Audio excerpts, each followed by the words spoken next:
Mr. President. Mr. President, I move that we consider Senate Concurrent Resolution Number 3. This is the resolution on the Philippine Congress Bangsamoro Parliamentary Forum. So, Mr. President. Any objection? Hearing none, consideration of Senate Concurrent Resolution Number 3 is in order. The Secretary will read the title of the resolution without prejudice to inserting into the records the text of the said resolution. Concurrent resolution reconstituting the Philippine Congress Bangsamoro Parliament Forum pursuant to Article 6, Section 3 of the Republic Act No. 11054, otherwise known as the Organic Law for the Bangsamoro Autonomous Region in Muslim Mindanao. Thank you very much, Mr. President. Before we act on the matter, we'd just like to recognize some members of the BARM are here today. We have MP, Member of Parliament, Dr. Hashemi Nur Dilangalan of Maguindanao del Norte, and MP Rasul Ismael of Cotabato City in Maguindanao del Sur. We'd like to wait for the sponsor of the measure, Senator Lauren Legarda. May I ask for a minute suspension, Mr. President, that she may sponsor the measure. We just wait. Session is suspended.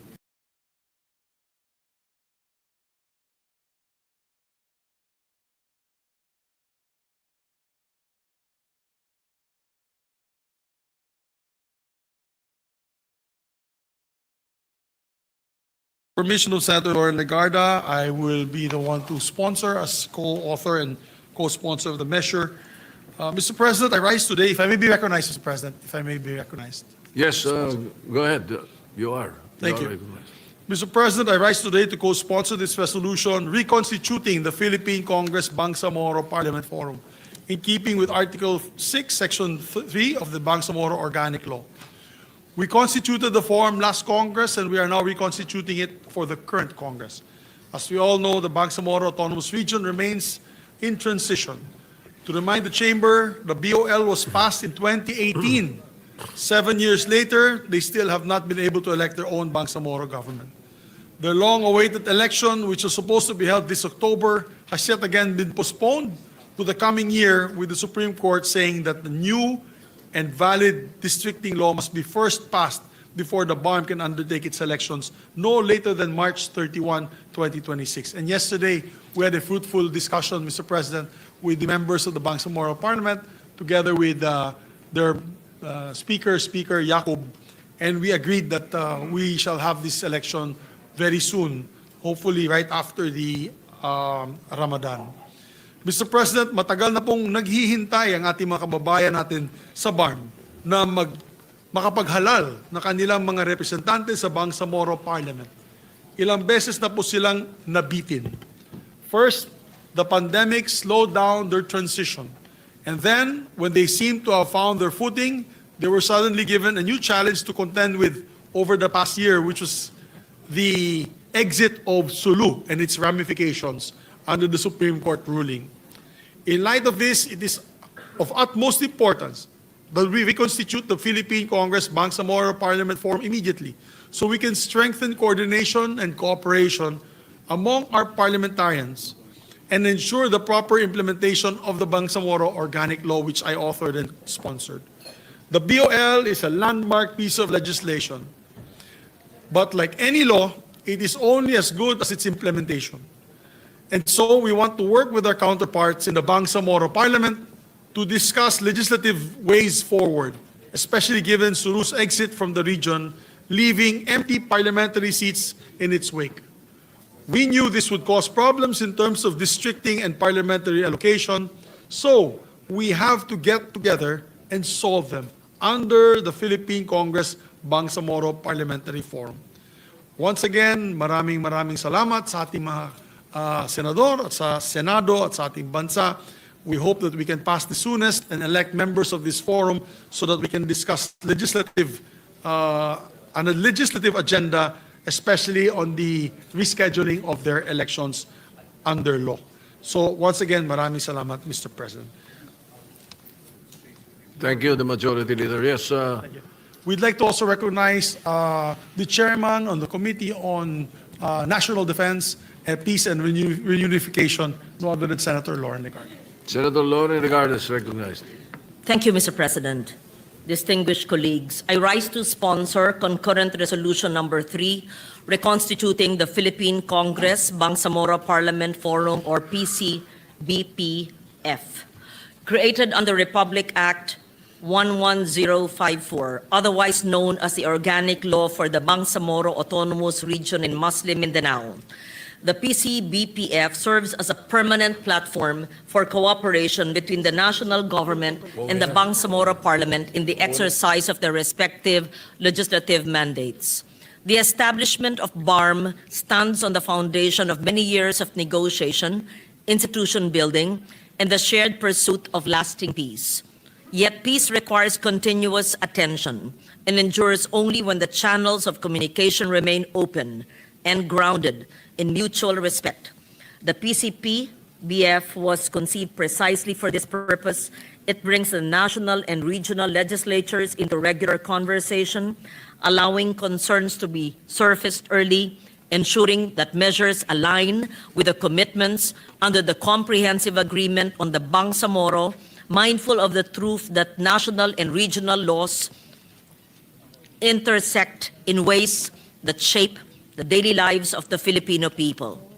Each level of government exercises distinct authority, yet both bear responsibility for regional progress and national unity. One important expression of this work is transitional justice. It is in this context that I also filed Senate Bill 532, which proposes the creation of the National Transitional Justice and Reconciliation Commission for the Bangsamoro, which seeks to help build the long-term foundations of healing. The reconstitution of the PCB-PF is timely.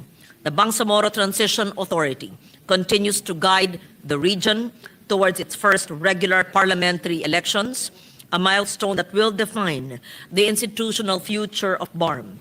As this transition enters a decisive phase, the national government must remain fully engaged, providing BARM the space to strengthen its institutions, while ensuring coherence with a broader national legal framework and offering support with clarity and timeliness whenever it is needed.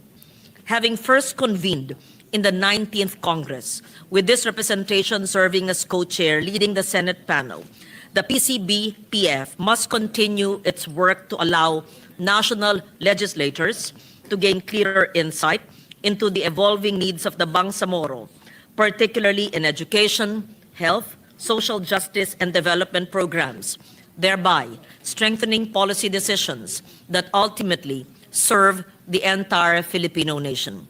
Esteemed colleagues, the peace process has brought us into a hard-won peace where dialogue guides our steps. Our task is to keep this space open, where the Bangsamoro is engaged with the recognition its history deserves, and where every Filipino benefits from the stability that such a conversation brings. For these reasons, I respectfully urge the adoption of this concurrent resolution. Thank you, Mr. President. Majority Leader. Mr. President, for the record, we'd like to insert the co-sponsorship speech of Senator Robin Hood Padilla, Mr. President, for the record. So inserted into the records. And I believe Senator Senator Erwin Tulfo. Thank you very much, Mr. President. Also, we'd like to recognize Senator Rizon Taveros, who was also very active with us during the passage of the Bangsamoro Organic Law, which we passed during your presidency, Mr. President. You were Senate President at that time. Would you like to say? Senator Risa Ontiveros is recognized. Salamat po, Mr. President. Gusto ko lang pong maikling i-manifest yung pagpapasalamat ko kay Senator Lauren Legarda sa pag-sponsor ng concurrent resolution na ito, na gaya nga ng sinabi ni Majority Leader, ipinasa natin sa pamumuno niya nung panahon ng nauna pa kayong naging Senate President. Napaka-importante po na itong, sabi nga ni Senator Lauren, hard-won peace, itong hiyas, this pearl of great price, that both the MILF and the Bangsamoro Regional Government and our national government have won much more than through the battlefield the past centuries and the past decades, itong nakaraang mga taon ng negosasyon para sa kapayapaan, para sa regional governance, at para sa regional development sa konteksto ng pambansang demokrasya at pambansang kaunlaran. I pray that through the further leadership, that this concurrent resolution will sustain through that Bangsamoro and national government body na patuloy na kumilos ng timely, sama-sama ang national at regional governments sooner rather than later para i-consolidate at hindi hayaang manghina yung mga tagumpay na at yung pagtitiwala sa isa't isa na nakamit na ng national at regional governments sa isa't isa, alang-alang sa mga sambayanan ng Bangsamoro at ng buong Republika. Maraming salamat, Mr. President. Thank you. Before we Thank you, Senator Rivera. act further on the motion, Mr. President, we have also present Deputy Speaker Lanang Ali Jr. is with us today. Deputy Speaker. So, Welcome to the Senate. thank you. And Mr. of course, when we passed this, and I signed it, I was Senate President, and my President pro tempore was Senator Ralph Recto, Yes. who is now present in the hall. So welcome back to the Senate, Secretary Ralph Recto. Thank you, Mr. President. Actually, he was very helpful in passing the measure because he helped us when it came to the issues of block grant, on fiscal autonomy. All his inputs were invaluable in the passage of the measure, Mr. President. And we'd like to thank the good secretary. Mr. President, we do not have any member who wishes to interpolate or propose amendments of the measure. I move that we adopt concurrent resolution number 3, subject to style. So move, Mr. President. Any objection? Chair hears none. Concurrent resolution, or Senate concurrent resolution number 3, subject to style, is hereby adopted. Thank you very much. Mabuhay po ang BARM, mabuhay po ating BOL. Moving to the next item on the agenda, Mr. President, I move that we consider or resume consideration on House Bill number 4058 under Committee Report number 18. This is the General Appropriations Bill, Mr. President. Any objection? Chair hears none. The motion is approved. We are, Consideration of Committee Report 18 is in order. thank you, Mr. President. The parliamentary status is we're in the period of interpellation. We'd like to recognize first, before we proceed to the interpellators, we'd like to recognize the secretaries that are here with us today. As we mentioned earlier, Secretary Ralph Recto was, of course, one of the pillars of this institution for many years. Our resident numbers expert, Mr. President, is here with us as Secretary of the Department of Finance. We have also with us Secretary Amina Pangadaman of the DBM. She's here with us. Hi, Amina. We have also with us, of course, being the father of the DepDep as a sponsor and co-author, we have with us Sir R.C. Balisacan. He's here. Sir R.C. Deputy Governor Zino Abenoja of the BSP is here as well as the representative officials and staff. So, Mr. President, let us now recognize, with your permission and the permission of the body, the sponsor of the Committee on Finance, no other than distinguished senator from Valenzuela, Senator Sherwin Gatchalian. Senator Sherwin Gatchalian, the chairman of the Committee on Finance, is recognized. Thank you, Mr. President. And before we begin, Mr. President, I'd like to apologize for the agencies that are here. We were scheduled to start our plenary debates at 1 p.m., but due to some urgent matters during the caucus, we had to delay a bit. But I welcome the presence of our secretaries here, Secretary Recto, Secretary Pangandaman, and Secretary Balisacan. So, Mr. President, scheduled this afternoon is the plenary debates on the general principles of the budget, Mr. President. So we're ready to take in questions, Mr. President. We have a list of interpellators. The first to interpolate under the list is Senator Panfilo Lacson, but he's not here, Mr. President, so he'll be coming a little bit later. Next on the line up is Senator Risa Ontiveros, our Deputy Majority Floor Leader. If she's ready, then we can give the floor to her. All right, Senator Rizal de Veros is recognized. Salamat po, Mr. President. And if the good chairman will allow me to Mr. President, ask we're these more than, questions. it's an honor to receive questions from Senator Antiveros, Mr. President. Maraming salamat, Mr. Chairman, Mr. President. So, my initial questions, no, I should say first, Mr. Chairman, my esteemed colleague and sponsor of this 6.793 trillion peso budget, I wish to pose these series of questions. They're not intended to obstruct, but to collaborate on our shared duty of oversight, guided by the themes my office has championed for this budget season. So una na po, Mr. Chairman, Mr. President, ibalik ang tiwala, restore trust. Do more with less and budget as if the long-term and root causes matter. So initial questions ko po on the macroeconomic headwinds and disaster preparedness. So urgent regionally or even globally and domestically. So my initial questions revolve around this current economic outlook and the fiscal resilience needed to address recent calamities. So una po tungkol sa Q3 GDP growth slowdown at saka macroeconomic scenarios. Mga tinatalakay po at minamanage ng DBCC as a whole, DepDep at saka BSP in particular.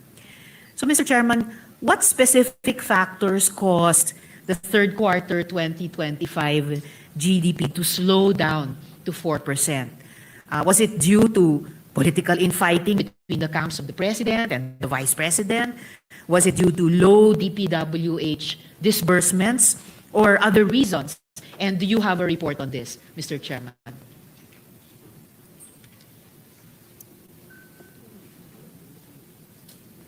But, Mr. President, thank you very much for the question, Senator Risa.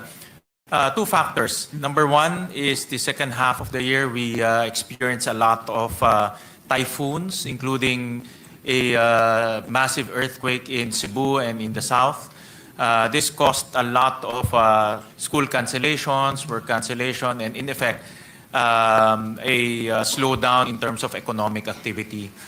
This also affected our agricultural output. This also affected our outputs of our MSMEs because they're affected by the typhoons. So the first reason is really because of natural calamities, Mr. President. The second is, and we cannot deny this, no, a slowdown in construction, Mr. President, because of the recent flood control issue and the recent issues in terms of issues in corruption.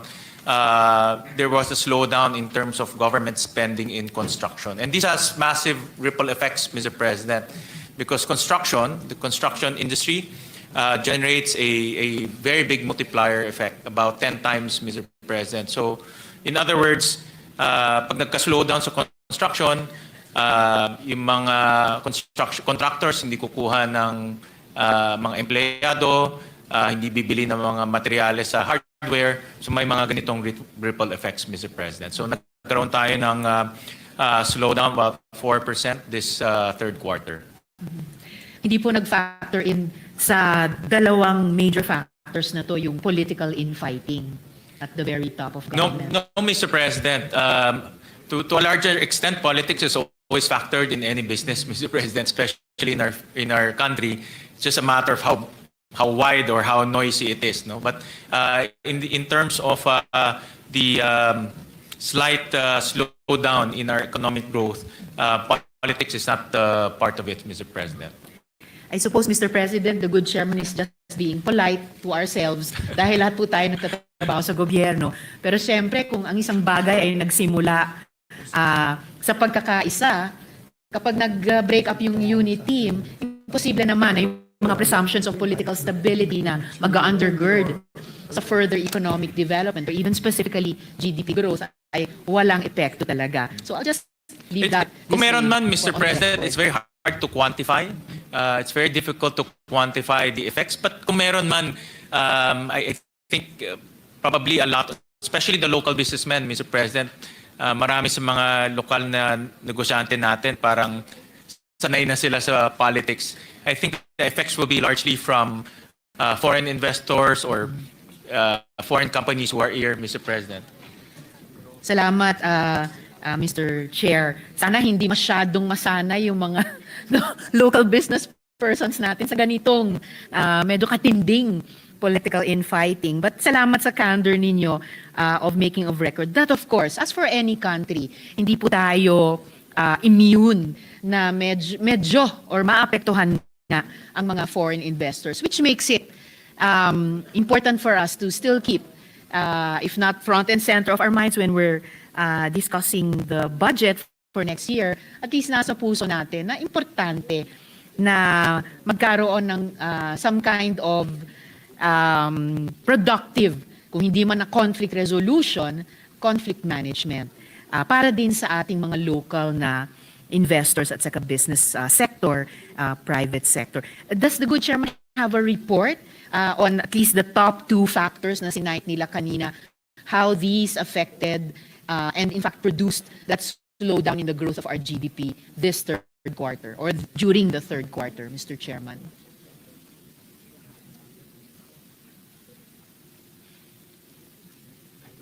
Mr. President, I saw this report from SGV. This is their Philippine macroeconomic update. I was actually reading the report. For example, in Q3 2025, construction contracted by about 0.5%, Mr. President. So just to give you context, for Q3 2024, it grew 9%. In Q2 2025, it grew 2.1%. So construction in the past is one of our economic drivers and growing at a very fast pace. But because of what's happening in Q3 2025, it contracted by 0.5%. And that affected our economic growth, Mr. President. Salamat, Mr. Chairman. If the Chairman has a more comprehensive report kahit from DBC. Yes, Mr. President. I would appreciate, this representation would appreciate him sharing it with the other members. Yes, Mr. President. We'll request from DepDev a much more comprehensive analysis on these two factors, Mr. President. Salamat, Mr. Chairman. Given that a prolonged period of low economic growth and low investor confidence, whether from yung mga foreign investors or potential investors, and of course yung ating mga domestic investors din, a prolonged period which also appears to be affecting the stock market. Alam po natin, compared sa mga stock exchanges sa ibang mga bansa dito sa ating rehiyon, naglalag yung atin. Foreign and it also appears to be affecting, as the good chairman and I were discussing, foreign and domestic investor confidence, and even the value of the peso. Could a much longer impact than just the previous third quarter of 2025 could have a much longer impact than just the previous quarter. Paano dapat i-revise yung ating macroeconomic assumptions? Dahil general principles naman po ang ating pinag-uusapan ngayon, Mr. Chairman. Well, Mr. President, we're forecasted to grow between 6 to 7%. 5 to 6, sorry. 5.5 to 6.5%, Mr. President, for 2026. And I think 6 to 7. Sorry, Mr. President, I stand corrected. It's 6 to 7% for 2026, Mr. President. So during the hearing, I remember I also asked Secretary Recto about his outlook this coming 2026, and there are a lot of external headwinds that our country will be facing in the next few months. One of the biggest will be the trade policies of the United States, in which we were imposed 19% on our exports to the United States. Compared to 0% for 3 other ASEAN countries. Great. And Mr. President, this is a headwind because it's also uncertain, depending on, of course, the policies of President Trump in terms of trade and his outlook in terms of how the trade imbalance should be addressed, Mr. President. So that is one headwind that we are facing, and that can cause, of course, a negative effect on our economic growth. So given that, Mr. Chairman, medyo malayo yung yung ambisyon nating italon mula sa previous quarters 4% GDP growth rate. So gusto nating lumundag by at least 50% to 6 to 7% by 2026. Sorry, 5 to 6%. Oh, sorry. Yes, Mr. all right. President, I will stand corrected. Okay, thank you, Mr. Chairman. So 5 to 6% for next year. So that's still at least a 25% jump mula sa hindi nating inaasahang 4% lamang na GDP growth rate nung nakaraang quarter.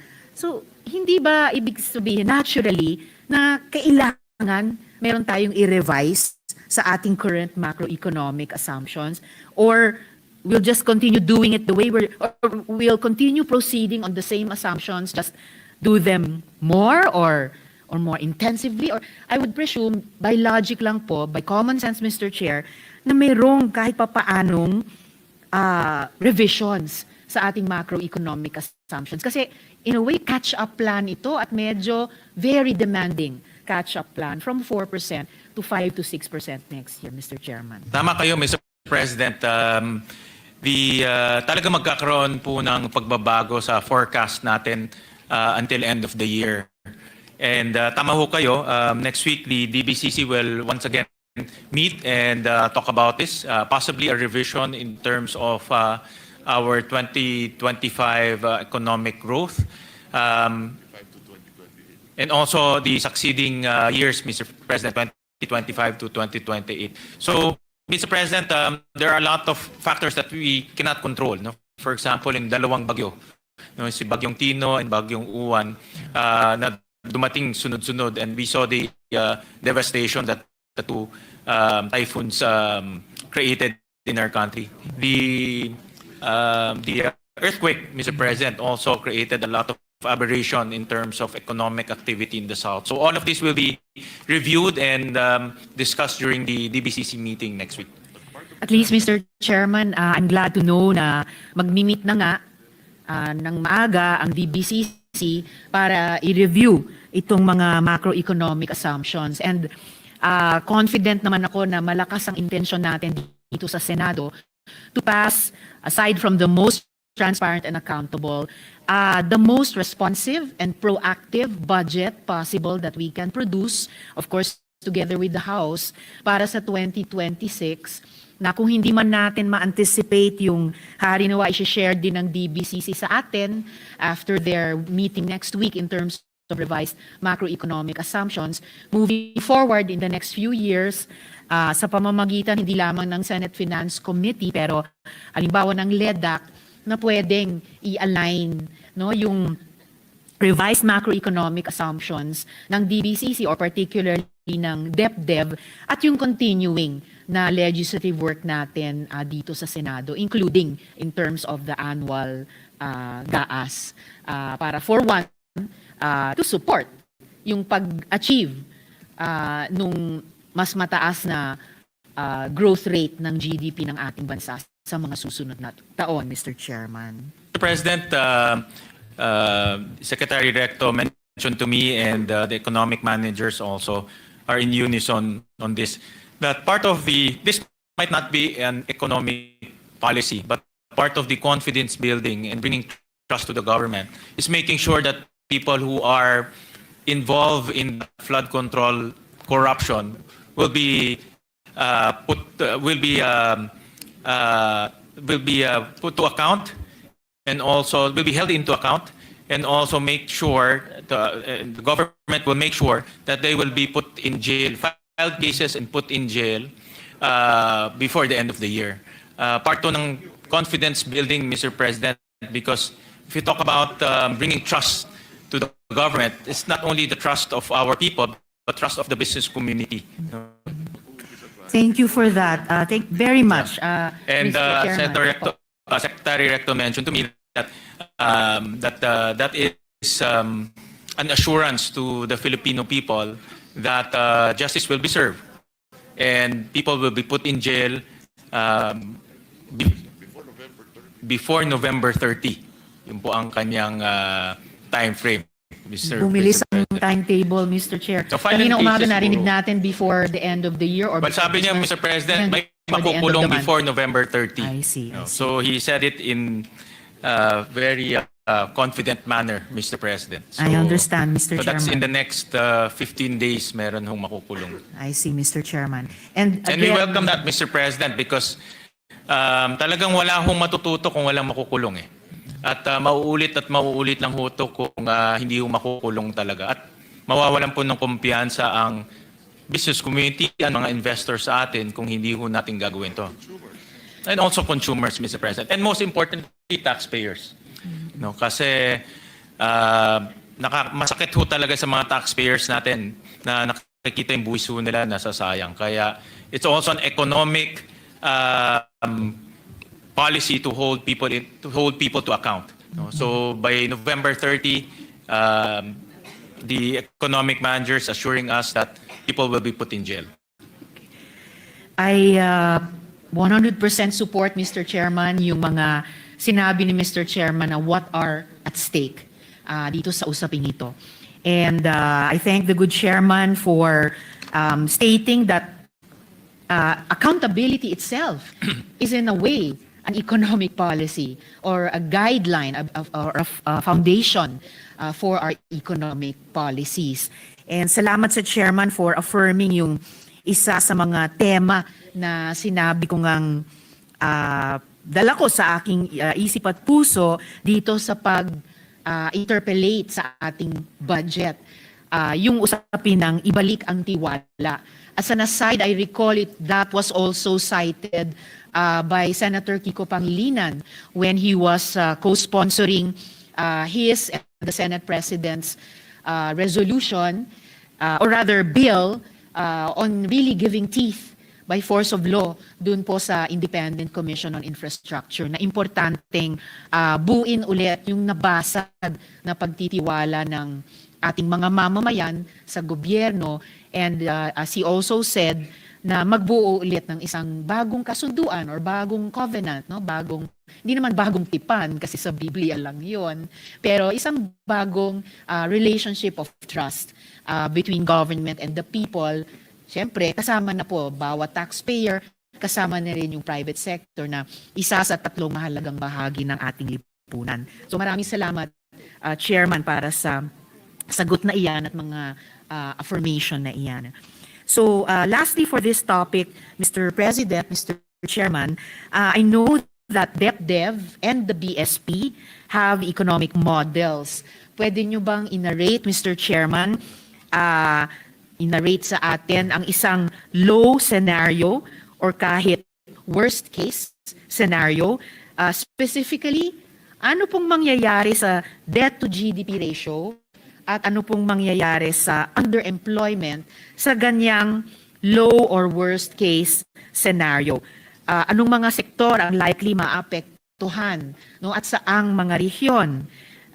We can also return to these later today or tomorrow when the good chairman is ready to present an analytical report. But initially, ano po ang mga thoughts ng good chairman sa ganitong mga tanong, Mr. President?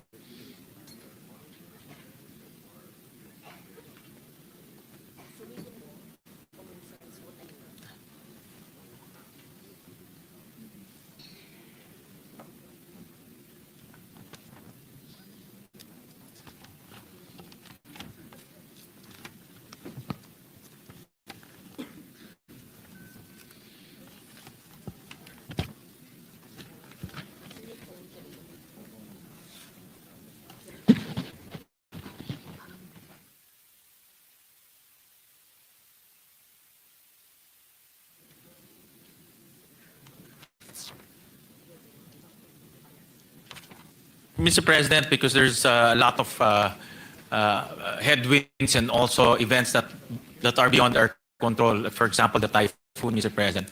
But regardless of that, we will be hitting on target our deficit at 5.5%, Mr. President. We will also have a slightly lower economic growth forecast for the end of the year, about 4% to 5%. 4.7 to 5%, Mr. President. And then our debt to GDP will still be at 61.8%, sorry, 63%, Mr. President. So despite the headwinds, despite the natural calamities, despite the lower growth forecast, we will still end up with 5.5% deficit, and also debt to GDP ratio of 63%, Mr. President. Which comes in under the, please correct me if I'm wrong, Mr. Chairman, is that above or below the global sort of gold standard for debt to GDP ratio? Yeah. Yung 63%. But Mr. President, if you talk about post-pandemic, a lot of the countries, especially similar countries like us, also are in this slightly elevated deficit range and debt to GDP range. So if we compare ourselves to them, we're still within the range, Mr. President. So kumbaga kabatch pa rin tayo sa mga nagsusubok ibaba dun sa, tama ba, 60% ang sort of standard for debt to GDP ratio? Well, Mr. President, I was advised that, for example, in ASEAN, we're slightly better compared to our peers. Our peers are hovering around 70% debt to GDP, Mr. President. Tayo mga 63%. But the economic managers during the DBCC is very mindful of our debt stock, Mr. President, and they're very strict in following the medium-term fiscal framework, Mr. President, that will slowly bring down our debt to GDP ratio by lowering down our deficit, hopefully reaching the pre-pandemic levels in the next few years, Mr. President. And of course, Mr. Chairman, yung mga kapitbahay nating ASEAN or Asia Pacific countries, kahit yung mga tumatama sa 70% debt to GDP ratio, pero mas mataas ang GDP growth. Yes, nila tama sa ngayon. kayo. So na-offset Correct. yung kanilang debt to GDP But, ratio. Mr. So President, we're working on both percentages, Mr. Chairman. Well, Mr. President, that's really the strategy to outgrow debt.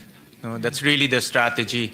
That's why all of this flood control issue is giving us a lot of headache in terms of outgrowing debt. But still, that's why the administration is really bent on holding people to account by putting them to jail, and that will bring back confidence and in turn revive our economic growth in the next quarter, Mr. President. What about underemployment, Mr. Chairman, in a low or worst case scenario?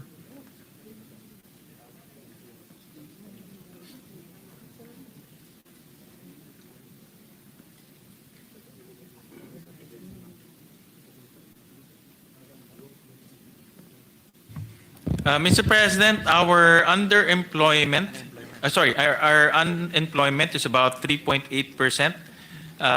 This is as of September, which is third quarter, and this is actually the lowest that we have, one of the lowest that we have achieved in the last 5 years. Underemployment is about 11%, Mr. President. So one of the lowest in the last 5 years. So far in terms of employment, we're doing okay. And itong dalawang, at least itong dalawang data, Mr. Chairman, na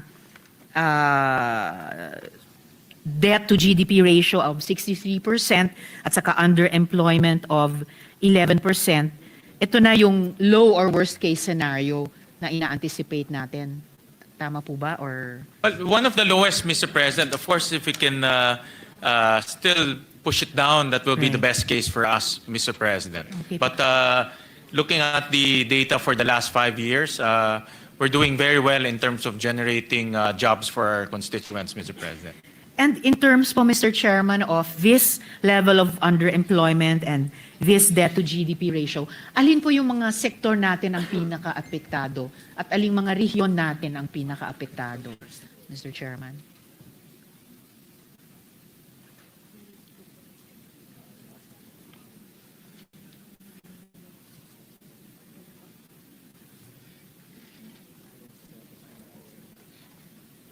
But Mr. President, I was just conferring with Secretary RC.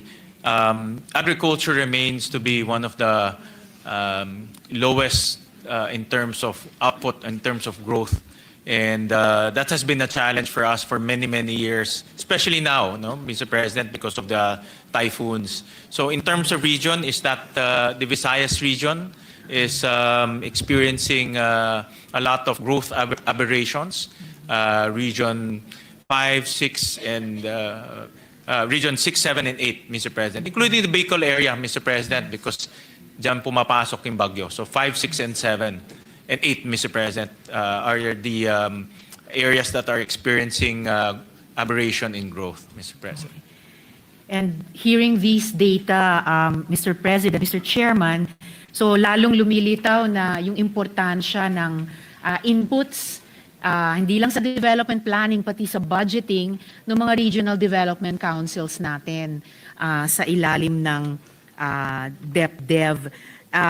In terms of underemployment and in the agricultural sector, though I'm sure Senator Pangilinan will be asking even more about this than me, kaya napaka-importante yung mga programa, yung mga priorities na ina-advocate ng ating mga kasamahan dito sa Senado in terms of really and also because of a third factor, yung pinapakita na underemployment demographically seems to be higher and higher in the demographic of college students and college graduates. So when we look at how our different challenges overlap, there's a whole, not just problem area, pero area of potential na i-draw in yung mga young students and graduates who are most affected by underemployment, pati dun sa agricultural sector ng economy. And I don't know, I'm just guessing na yung mga RDCs natin, lalo na dito sa most affected regions, perhaps are already advising, of course, their branch, the executive, and hopefully seeping in every year dito sa ating pagbubuo din ng ating budget, Mr. Chairman. Thank you, Senator Risa. That's precisely why we added about 3.6 billion to TESDA, to their TWSP or the scholarship programs, Mr. President, that will be targeted to the healthcare sector, the semiconductor sector, the construction sector, and the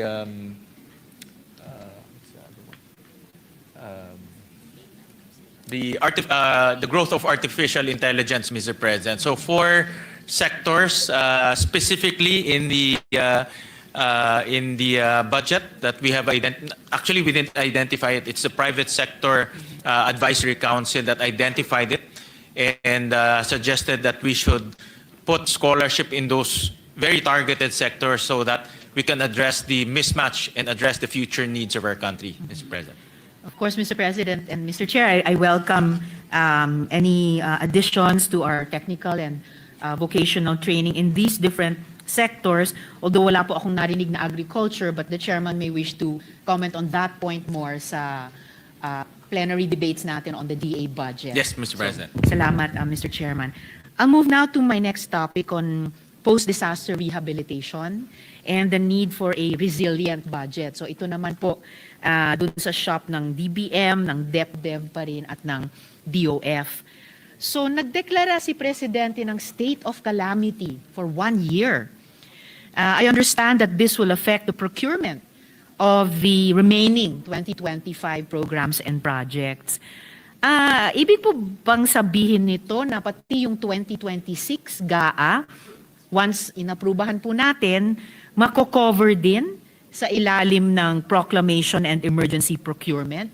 Kasi kung ganon, anong mga safeguards ang in place para siguruhin na hindi aabusuhin ang emergency procurements, Mr. Chairman?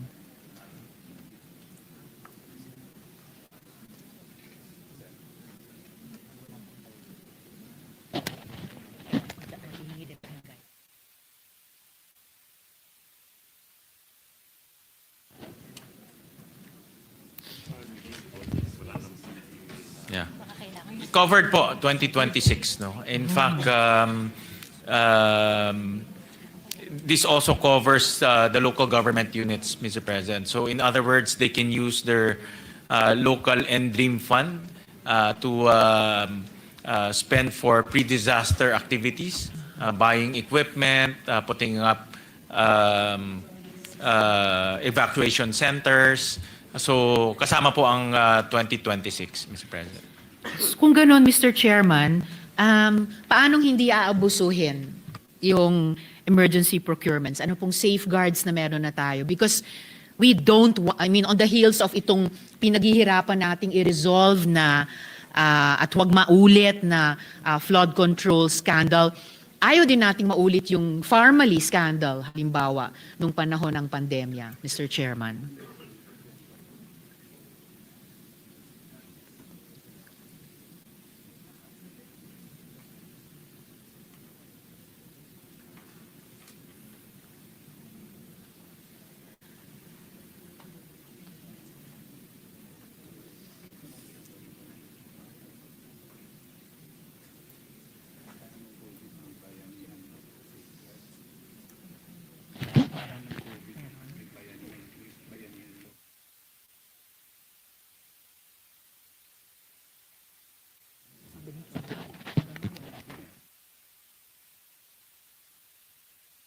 May precedent po tayong pwedeng pag-aralan, Mr. Chairman, dahil nung panahon ng pandemya at nagpasa ang Kongreso ng dalawang bayanihan laws, yung mga yon may mga safeguards, Mr. Chairman. Mr. President, I was just conferring. I was trying to remember when I was a mayor.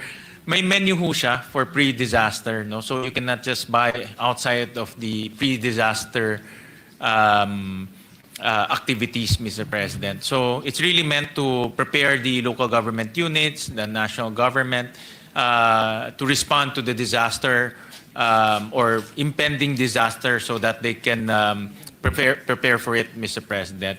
So may menu siya, that's the first safeguard. Second is the Commission on Audit also will make sure that the prices as well as the items that will be bought are in line with that menu, Mr. President. So dalawang safeguards to make sure that hindi naman ho siya maabuso. In ordinary times, Mr. Chairman, sapat na kahit itong dalawang safeguards lang. Menu, tapos syempre yung pag-audit ng COA. Pero maalala po natin, nung panahon nga nung pandemya, may dalawa tayong ipinasang bayanihan laws. May mga safeguards din po yon, and yet nangyari yung Pharmaly na hanggang ngayon ay hindi pa nga na-resolve lahat ng mga tanong tungkol sa graft and corruption or even plunder doon. So baka pwede pong mas kumuha pa ng mga leksyon sa karanasang iyon or kahit mga iniipon na nating mga leksyon tungkol sa flood control projects para yun na nga po, siguruhin na susundin yung menu, siguruhin na ganap na magagawa ng COA yung mandato niya at talagang masaspat niya kung magkaroon ng mga adverse findings at kailangan ng mga rekomendasyon para hindi abusuhin ang isang sitwasyon na nailikha dahil sa mga abuso na hindi magkaroon ng double whammy sa ating mga mamamayan at taxpayers, Mr. Chairman. Thank you, Senator Risa, for that very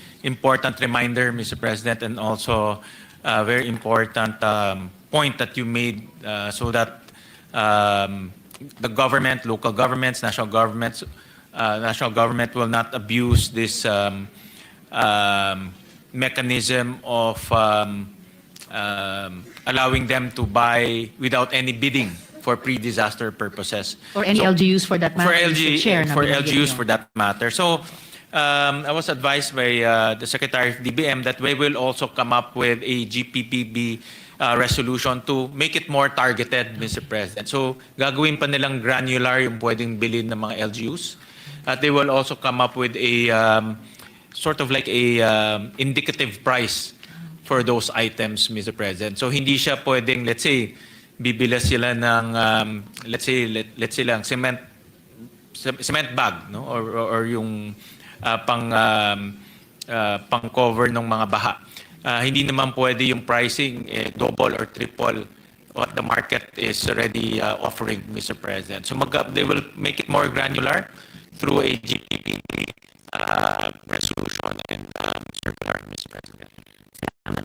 internet. It's even better kung mag-way. Yeah, so meron ng hindi lang post. There might be guidance.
mababa, alam ho nila. Yan po yung una. Pangalawa po, tinanggal na ho natin yung isang para sa akin controversial na pondo na nasa unprogrammed funds. Ito po yung sagip na pinakuhaan po ng flood control projects nung 2023 about 30 billion projects pumunta po sa flood control. Sa 2024 about 80 billion pesos po pumunta sa flood control. Wala na ho yan. No? Hindi na ho yan kasama sa Senate version. No? So hindi na ho nila pwedeng gamitin itong sagip para po sa flood control. Yan po yung pangalawa. At pangatlo, yung ibinigay po, isinumbate ng DPWH sa atin na mas mababang CMPD. No? In short, ito po yung cost ng bawat materials construction ay in-apply na po natin sa budget ng DPWH. Kaya makikita po natin yung budget ng DPWH from 620 billion more or less, napababa po natin ng almost 53 billion. No? So in-apply po natin yung mas mababang cost na ibinigay ng DPWH pagdating po sa mga materyales. So makikita po natin na parehong proyekto, mas mababa po yung presyo. All right, thank you, Mr. Chair. Marami po pala mga safety measures. Tanong ko lang po, bakit po mas mataas na 7.4% ang proposed 2026 national budget kumpara sa inaprobahang 6.326 trillion para sa taong 2025? May we know, Mr. Chair, the reason behind the 7.4 increase in the budget despite trimming down the budget for flood control? Ika nga, binawasan na natin, kinat na natin dahil nakita po ng Pangulo na doon pinagkakitaan. Actually, Mr. President, kung titignan po natin yung new appropriations ng Senate version, mas bumaba pa nga ho kumparat sa isinumite ng executive ho sa atin. Bumaba ho ng almost 68 billion po ang inaprubahan ng Senado dahil tinanggal ho natin yung malaking bahagi ng unprogrammed funds. So in other words, yung new appropriations na inapruba, new appropriations sa Senate version mas mababa po ng 68 billion, Mr. President. Ngayon, Mr. President, yung mga natipid ho natin, yan naman po ang ibinigay ho natin sa education. No, kaya ho, ang education sector ngayon ay makakakuha ng about 4.5% of our GDP. No, ito po ang pinakamataas na allocation sa history po ng ating bansa. Sa classroom po makakakuha sila ng almost 63 billion pesos in terms of classrooms. Sa feeding program po na dati na pinapakain natin 120 days, ngayon 200 days mapapakain natin. At lahat po ng kindergarten at grade 1 mapapakain na ho natin.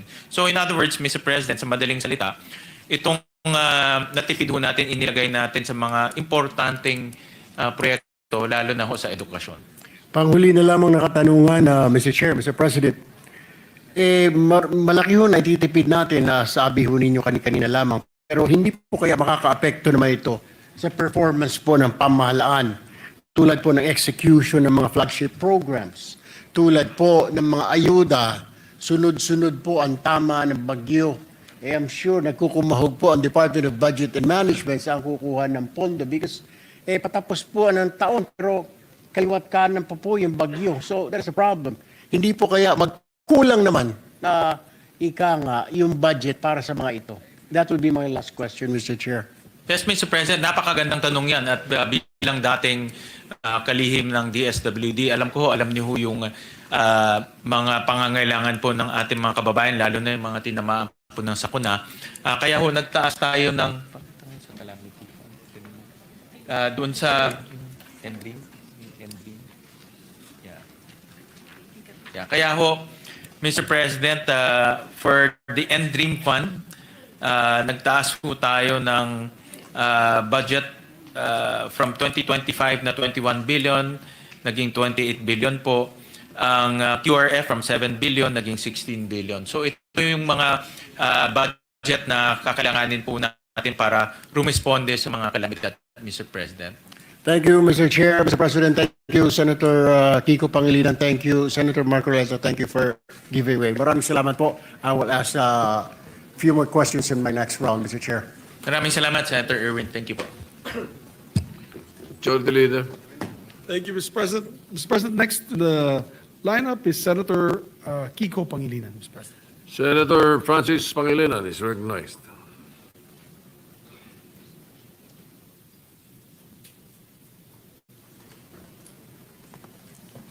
Thank you, Mr. President. Thank you, Majority Leader. Thank you, distinguished colleagues.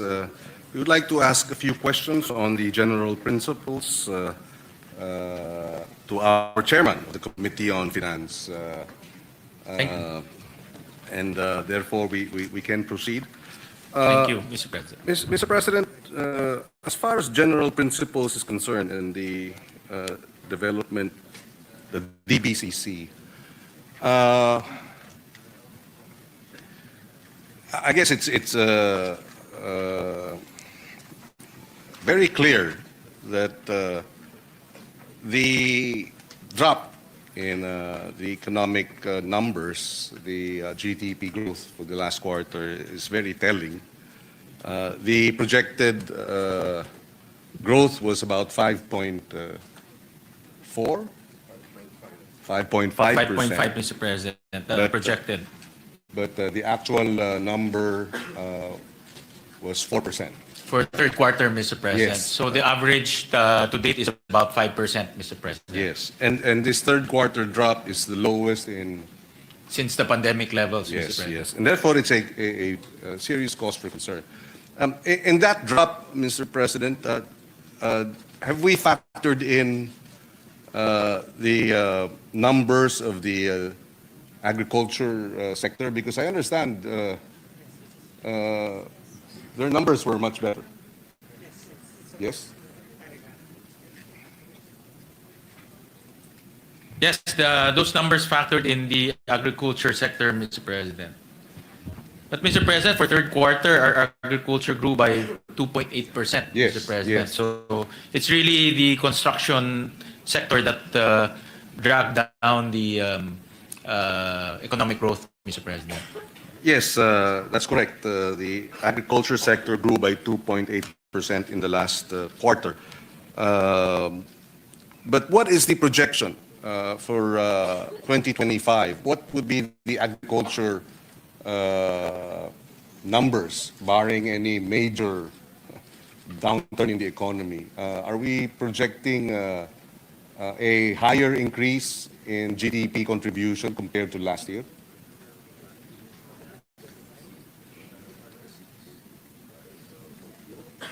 Because hindi pa ata na-factor in itong damage Hindi pa, ng Mr. uwan President. at ng tino.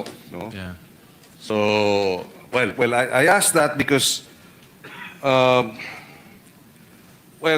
even if, assuming that you do have 2.8% growth for this last quarter for agriculture, and the overall growth of agriculture, we believe, is continues to underperform. Would that be correct? Agriculture contribution to GDP continues to underperform. Yes, Mr. President. In fact, I've been looking at the agriculture output for quite some time. It's normally in the negative, Mr. President. Yes, yes. And because of various reasons, one of the major reasons is the typhoons and calamities that normally destroys the farmers' crops, and also reduces the output of our farmers, Mr. President.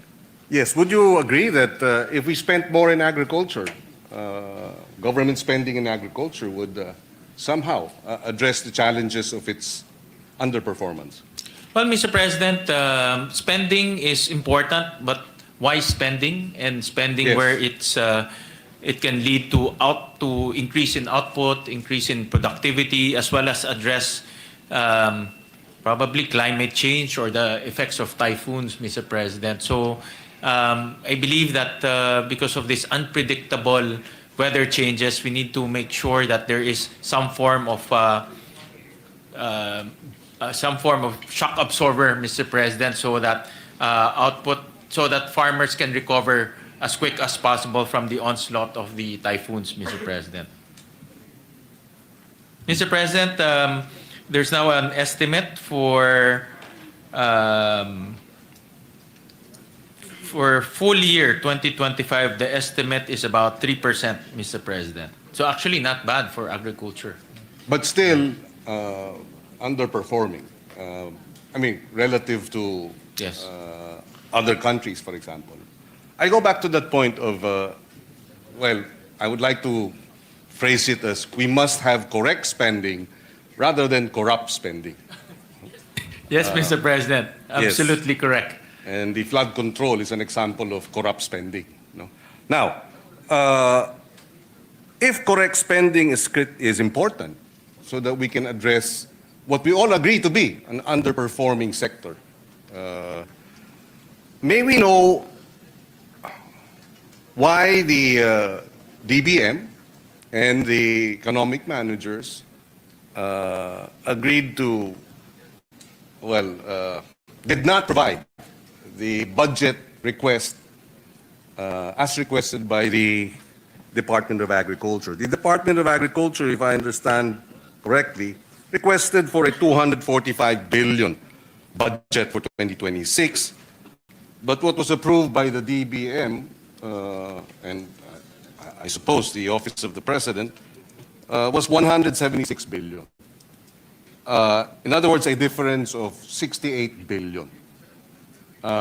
May we know the rationale behind the reduction? I know, DBM will always reduce whatever it is that the agencies request.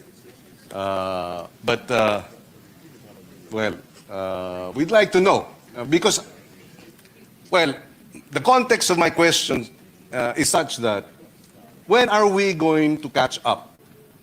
Or is there a catch-up plan to bring our underperforming agriculture and fisheries sector to perform properly, effectively, and to make greater contributions to GDP? I say this because 10 years ago, our net import of agriculture products was $10 billion. We were a net importer of about $3 billion in 2015. Today, in 2025, 9 years later, we are a net importer of $20 billion of agriculture products. Nagdoble yung ating importation ng agriculture products in the last 10 years, 9 years. And that should not that create alarm bells that something is terribly wrong with our agriculture performance? And coming as it does, even Singapore is exporting more than we are. They're exporting about $12 billion to our $7 billion export. So, and here, amidst all this, the DA has requested for 245 billion, and we reduced the request by almost 70 billion. Let me just pull up the data, Mr. President. Well, Mr. President, if you look at the total agriculture and agrarian reform allocation, it's about 256 billion pesos. But I understand you also reduced the DAR budget. I mean, the request of DAR was such, and it was likewise reduced. In other words, I understand you're looking at the total amounts being allocated, but it is still a reduction of what they are requesting. We can make the numbers look larger, but I think in the universe of how much government spending we are undertaking relative to the region, for example, we're not spending enough. For the record, last year, Taiwan spent $6 billion for agriculture. And your 250 billion DAR combined would be what? 5? And Taiwan is 23 million. Anyway, my question is, do we have a long-term strategic, or at least 3-year strategic plan to increase the allocations for agriculture and fisheries, at least before the end of the term of the president? After all, the president took on the agriculture portfolio precisely because he was serious in addressing the challenges of agriculture. I understand, I was actually conferring with Secretary Pangandaman. I understand that under this administration that the agriculture sector was given a larger share Yes, yes. in the budget. And I agree. I'm trying to get the exact amounts, Mr. President, compared to other administrations. And I agree. And thankfully, it is getting a larger share. But I'd like to see a 3-year plan, if possible, to squarely address the underperformance of the agriculture and fishery sector. Mind you, and I'm sure the numbers are clear with our economic managers, poverty is largest or highest with our farmers and fisherfolk. Sabi ko nga, mataas ang presyo ng pagkain, how do we expect it to go down if our productivity is such and our food producers' poverty incidence is double the national average? Poverty incidence is about 27% in farming and fishing communities among farmers and fisherfolk, while the national average is 16. So if your food producers are hungry, where is the justice there? They feed the entire country, and yet they can't feed themselves. And so, yes, I understand the numbers are great, they're better, but can we expect, okay, just a policy question that I hope can be answered. Can we expect more increases in the budgetary allocations for the next 3 years for agri and fisheries? Well, Mr. President, if you remember, no less than the President sat as the Agriculture Secretary for, I think, almost a year, Mr. President. And that signals the importance given to the agriculture sector by this administration. Dahil talagang si Pangulo na ho ang umupo para masigurado niya yung mga problema, maayos niya personally yung mga problema natin sa agriculture. At more importantly, pag Pangulo nakaupo doon, sigurado yung budget lalaki, Mr. Yes. President. So, Mr. President... At lumaki naman. At lumaki naman, Mr. President. In fairness, lumaki naman. Yeah, lumaki naman, Mr. President. As to the long-term, the 3-year or the long-term plan, Mr. President, may I ask the indulgence of His Honor that during the budget of the... Well, you will be defending the Yes. budget of the... I will be defending. But I wanted to hear the side of the economic managers, precisely because the DA asked for X amount, but the DBM and the economic managers slashed it by 70 billion or 68 billion.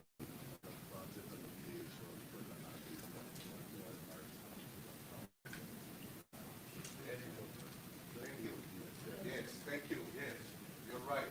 I want that on record.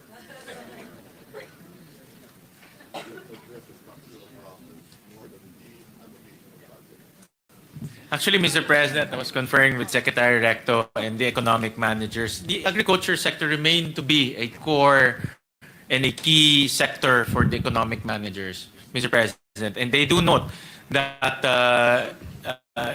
the whole agricultural sector needs structural reforms to address the bottlenecks as well as to make sure that productivity increases in the sector, Mr. President.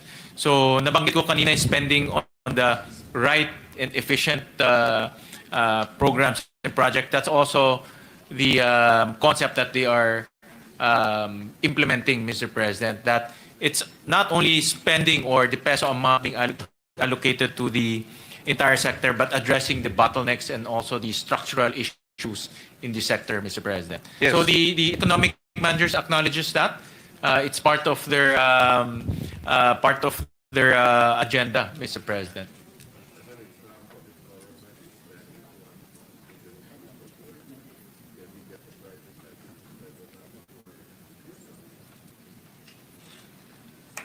I agree. Mr. President, I want that on record too. Please. well, Secretary Recto mentioned that if the government is spending 250 billion on agriculture, we can also attract the private sector to invest in agriculture. And personally, that's also a huge missing potential in the agriculture sector, bringing in the private sector and involving the private sector in improving productivity and also make profit for them. If it makes sense for them, then they will come in. So we have to address the structural issues. Would the good sponsor and the economic managers agree that part of the structural reform is how to unbundle, I don't know what the right term is, regulatory capture? I can see that the Dev Secretary is. Yes. Can we put that on record? Yes, Mr. President, put his that thumbs- record reflects thumb that up. Secretary Balisacan put his thumbs up, Mr. President. So that's in agreement to your statement, Mr. President. And therefore, part of the structural reforms will require addressing the challenges of regulatory capture, number one. Because unless we free the sector from regulatory capture, you cannot inspire the private sector to come up with 250 billion. Is that not right? Yes, Again. Mr. President. And for me, part of the structural reforms that we need to do is also logistical bottlenecks, Yes. Mr. President, infrastructure bottlenecks, Mr. President. Importation, smuggling, bottlenecks. Correct. And I think that's part of the rent-seeking issues that we also need to address. So these are the structural reforms. So hindi lang po yung pondo, but the whole structure of the agriculture sector needs to be analyzed and visited. And among these structural reforms we'd like to see, as shared by our Secretary of Finance, is number one, the renationalization of Extension Service. I think that is a major structural reform necessary. But if I may add, apart from renationalization of the Extension Service, bringing it back to the Department of Agriculture, so that they're down to the last mile, so to speak. They have an infantry to address, but a hybrid type of renationalization, because I would still like to have the local government present. A fine example that we were discussing with the chairman is how we address the backlog of school buildings during the time of President Aquino. It was a combination of PPP as well as matching and active involvement of the local governments. It was a two-pronged approach. You got PPP, you got private sector to come in an open and transparent public bidding. It was not the Department of Public Works. And then you had matching. The national government, for every 10 or 5 school buildings that the LGU agreed to spend, to fund and construct, the national government will add another 5. So it was a matching. And at one point, and this was placed on record in our previous hearings, 600 school buildings were being built every week. Because you had the private sector having skin in the game, because you had open, competitive public bidding with the PPP. It was put in place likewise by the DepEd, and then you had the LGUs. So the renationalization of the Extension Service, I believe, but strengthening its links with the LGU is critical in Taiwan.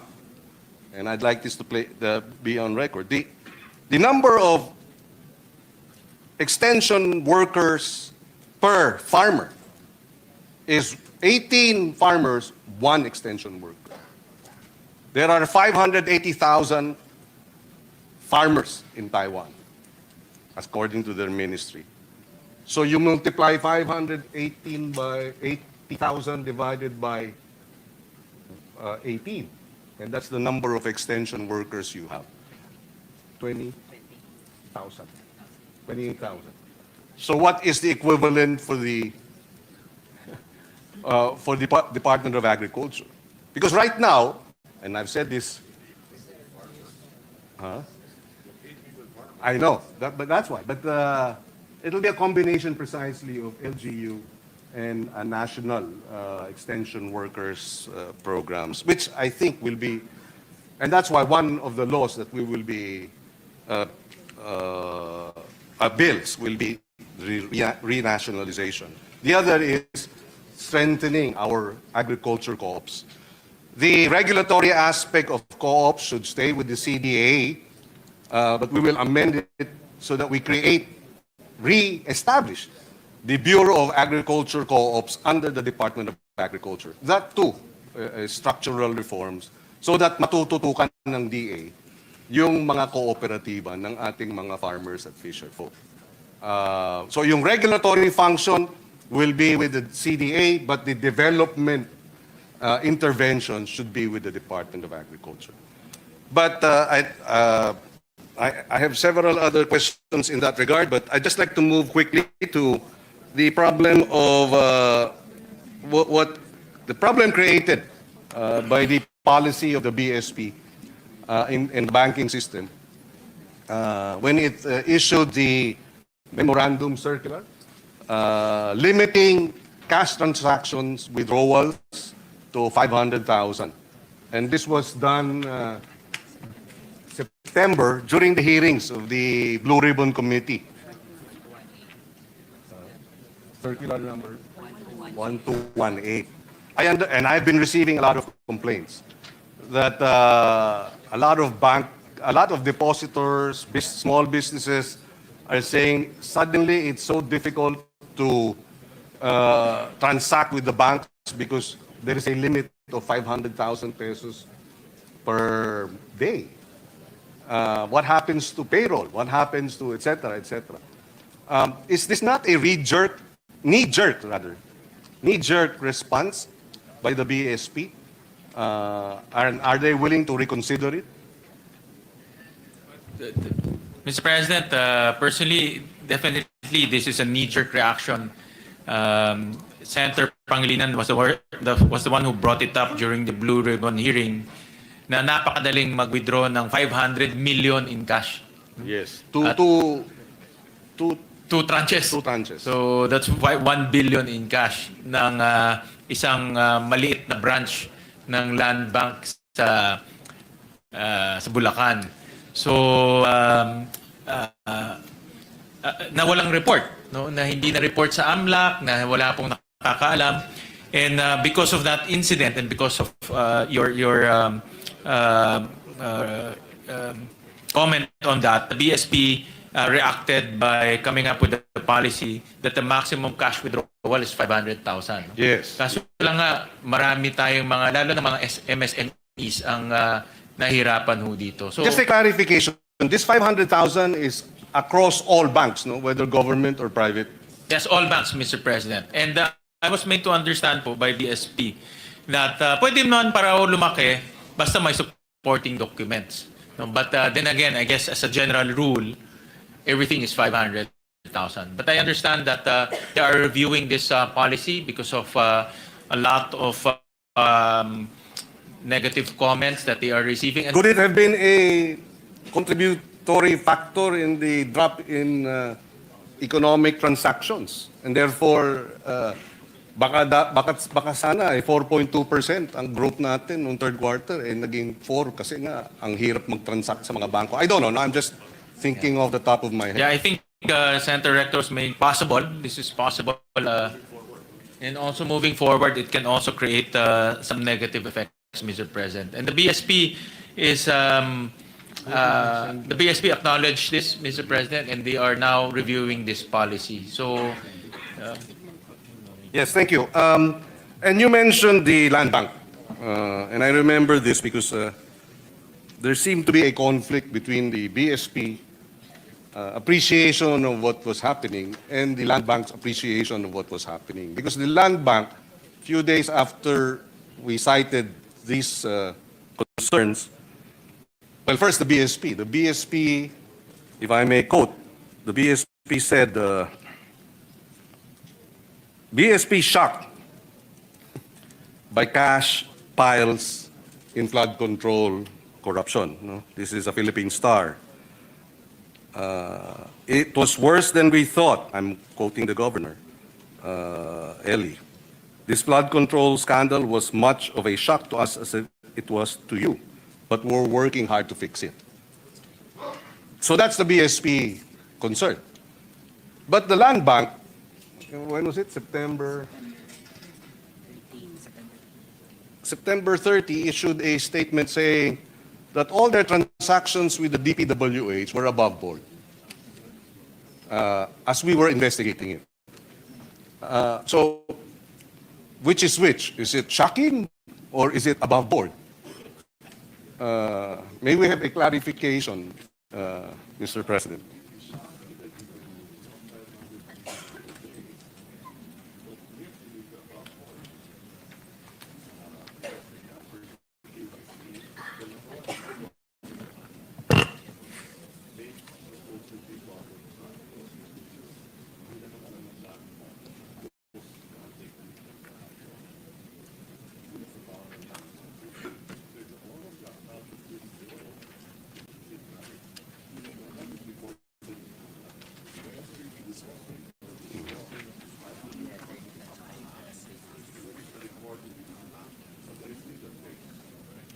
Well, Mr. President, it's both are, they acknowledge both statements.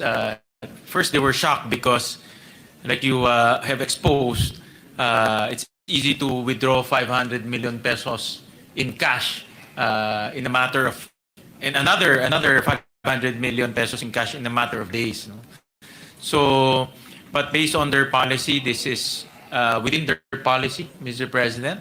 Albeit, and I also acknowledge that this policy is not a very well thought of policy, meaning you can just withdraw 500 million easily, just like that. That's why they reviewed that policy and changed it, Mr. President. But what's also very peculiar, Mr. President, is this type of transaction should be reported to AMLAC and should be flagged as suspicious transaction. And I understand that the reporting mechanism happens in a matter of a few days or almost instantly. But obviously the AMLAC did not respond or investigated this well, amount. I have to check, but my understanding was they did not report it as a suspicious transaction because it is a covered transaction. It's a covered transaction, But not Mr. a President. suspicious transaction. Yeah, Mr. President, but I think both covered. And I was lectured by somebody from Land Bank online, posted saying that I should know the difference between, said the difference between covered and suspicious. Just for the record, I was a sponsor of the AMLA law in 2001, so I very well know the difference between covered and suspicious transactions.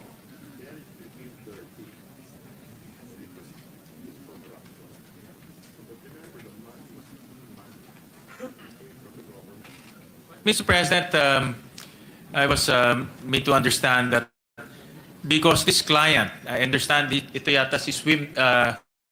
no? Sims.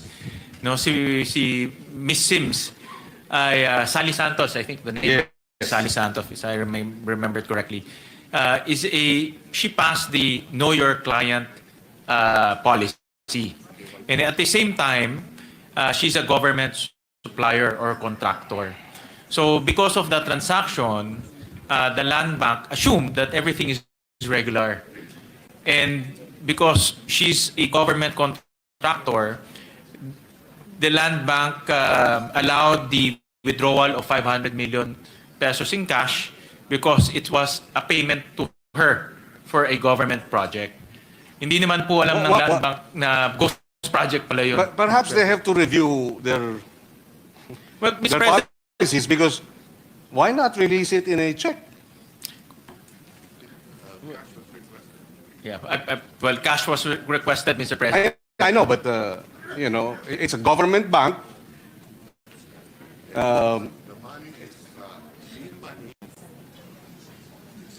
Yeah.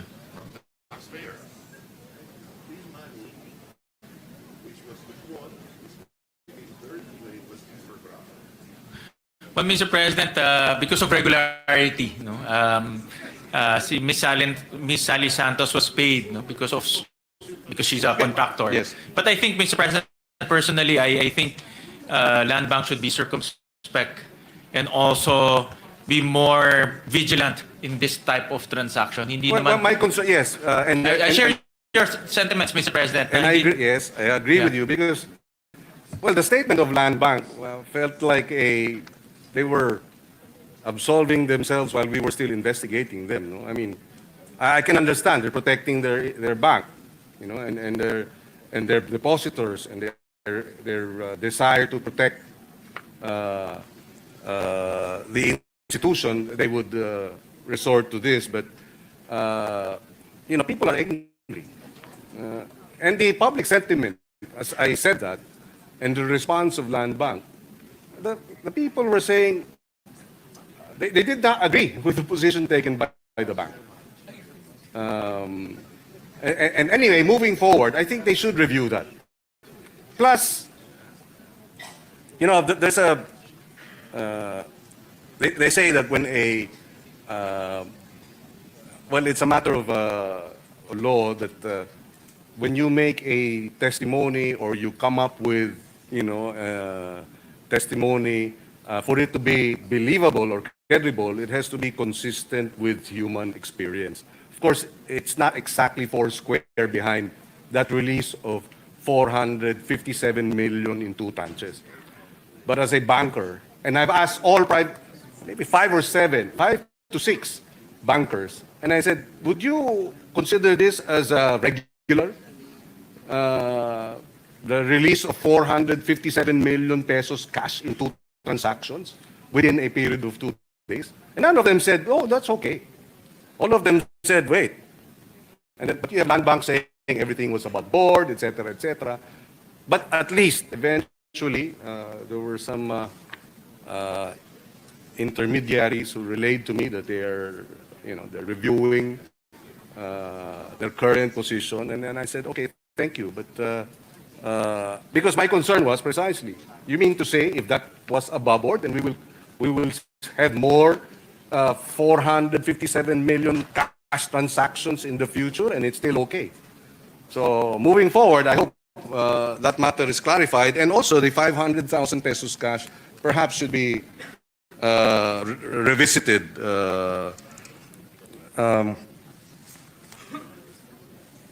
Maybe 2 more minutes of questions. We go back to the... Yes, Mr. President, well, just to, Yes. as a feedback, the Secretary of Finance is the ex officio chairman of the Land Bank, and he's here, and he That's committed why I'm to... raising it. That's why he committed to review this policy and make sure that the bank will not be used as a conduit for corruption, Mr. President. So Thank you. we'll Thank look you at for that policy. reassurance and the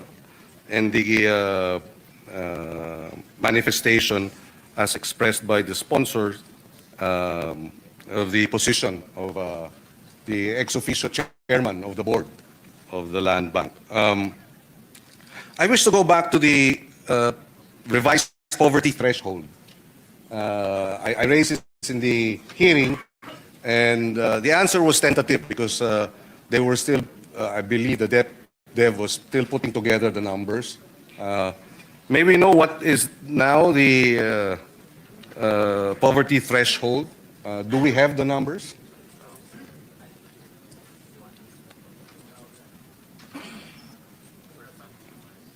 Yes, for a family of 5.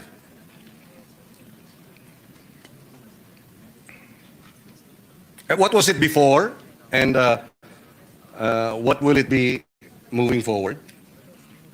For NCR, Mr. President, the poverty ratio for family of 5 is 15,714 pesos per month, Mr. President. Family of 5. Okay. This is 2025, October 2025. This is as of 2023, Mr. President. Okay, 2020. And the estimated poverty threshold for 2025, Mr. President, will increase to 20,312 per month for a family of 5, Mr. President.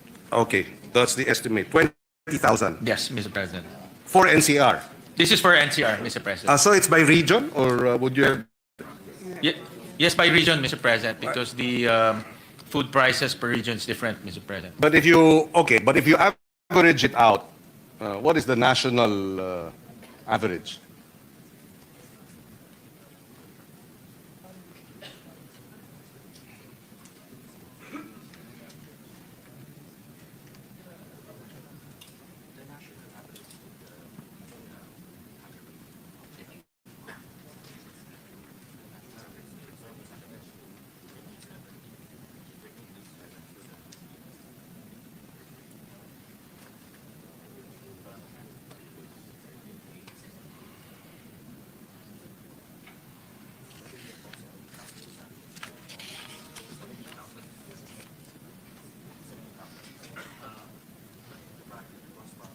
Yes, I Yes, understand. Mr. President, for a family of 5, the national average will be 17,600, Mr. President. 17,600. And it's a jump from 11,000. Yes, Mr. President, you're correct. Okay, good, because that's precisely why there was a degree of concern about the 64 pesos per day food threshold based on the 11,000. And now it's almost double, actually. Yes, Mr. President. Well, Mr. President, as you know, as our economy grows, our poverty thresholds go down as Yes. well, Mr. President, and that's good for us, Mr. President. Okay, so just to run up, NCR, it's 15,500 per month in 2023, and it's projected, estimate to be 20,000 a month for a family of 5 for 2025. And the national average, of course, it varies for every region, would be, the poverty threshold would be 17,600 a month. Okay. Yes, Mr. President. Thank you for that information. I have other questions, but I will go through perhaps a second round and allow other colleagues to raise their questions. Thank you very much, good sponsor. Thank you very much to Secretaries Recto, Your Honor. Secretary Balik. Your Honor, Senator Pangilinan, aren't you going to ask about the 500,000 limit? Yes, I just did, Mr. President. And they- what do they plan to do? They are now reviewing it. Ang sagot nila is, basta may supporting documents, it can be higher than 500,000, but they agree that it has had an effect in terms of, well, in a way, the ease of doing business because transactions have become more difficult, bank transactions. And they've also said that it may affect the overall health of the economy when such economic transactions are hindered because of such policy. So they're now reviewing it, and they're hopefully you can end the review and come up with a more flexible policy, Mr. Sponsor. But, Mr. President, All right. you can view this as a friction in business, Mr. President. For example, before, if you need to give salaries to your employees, you only need to go to the bank once. But now, we have to go several times because of the cap, Mr. President. So it's friction in a sense that you waste time, you waste gasoline, you waste effort. So friction, as we all know, slows down our economy, Mr. President. Thank All you. right. Thank you. Thank you, Mr. President. Thank you. I'd like to place on record that I'm very thankful that we have Senator Win Gatchalian as our chairman of the Committee on Finance. He has been very sympathetic to the agriculture sector, and we thank him for that. And we hope that in the next 3 years, we will have leaps and bounds in terms of government spending in agriculture, correct spending in agriculture and fisheries. Correctly, of course. Yes, thank you, thank you. Thank you, Senator. Mr. President, thank you, Majority Leader, thank you, good sponsor. Thank you, Secretaries RC, Secretary Ralph, Secretary Amina, and to the entire DB, to our representative from the BSP. Maraming salamat. Thank you very much. Thank you. Majority Leader. Yes, Mr. President, next to interpolate is Senator Joel Villanueva. I move that he be recognized. Senator Joel Villanueva is recognized. Thank you very much, Mr. President. Thank you, Majority Leader. Mr. President, may we know if our distinguished chairperson of the Senate Committee on Finance would yield to some questions from this humble representation? Yes, Mr. President, I'll be more than happy to receive questions from my kakambal, Mr. President. Thank you, Mr. President. Mr. President, at the onset, may I just put into the records of this August chamber that if you look at the government's revenue performance, it continues to show improvement with 16.7% revenue effort in 2024. The highest po ito in 3 decades, reflecting stronger collection, efficiency, and fiscal discipline. For 2026, revenues are projected to reach 5 trillion pesos, with tax collections expected to grow by an average of 10% annually from 2025 to 2028. And with that, we'd like to commend the efforts of our Department of Finance, Department of Budget and Management. We have, of course, Senator Secretary Ralph Recto, our mentor here in this August chamber, together with Secretary Mina, Secretary Balisacan, and the entire DBCC family. Again, we commend them for their efforts to sustain this positive momentum in revenue generation and fiscal consolidation.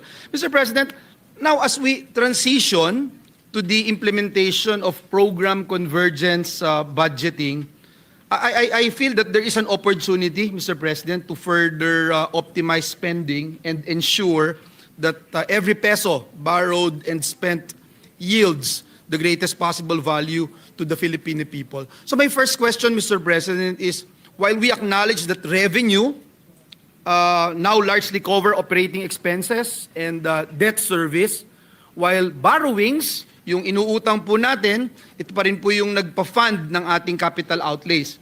And with our revenue effort, as we mentioned earlier, 16.7% in 2024, the highest in nearly 3 decades, how can we begin, Mr. Chairman, the gradual shift toward revenue-funded investment instead of heavy reliance on new debt, Mr. President?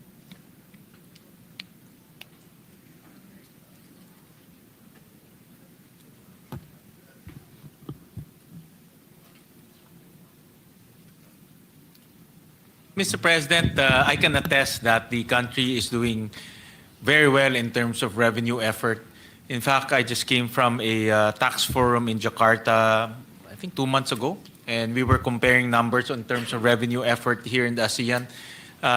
We're actually the highest in terms of revenue effort, especially on from tax revenues, Mr. President.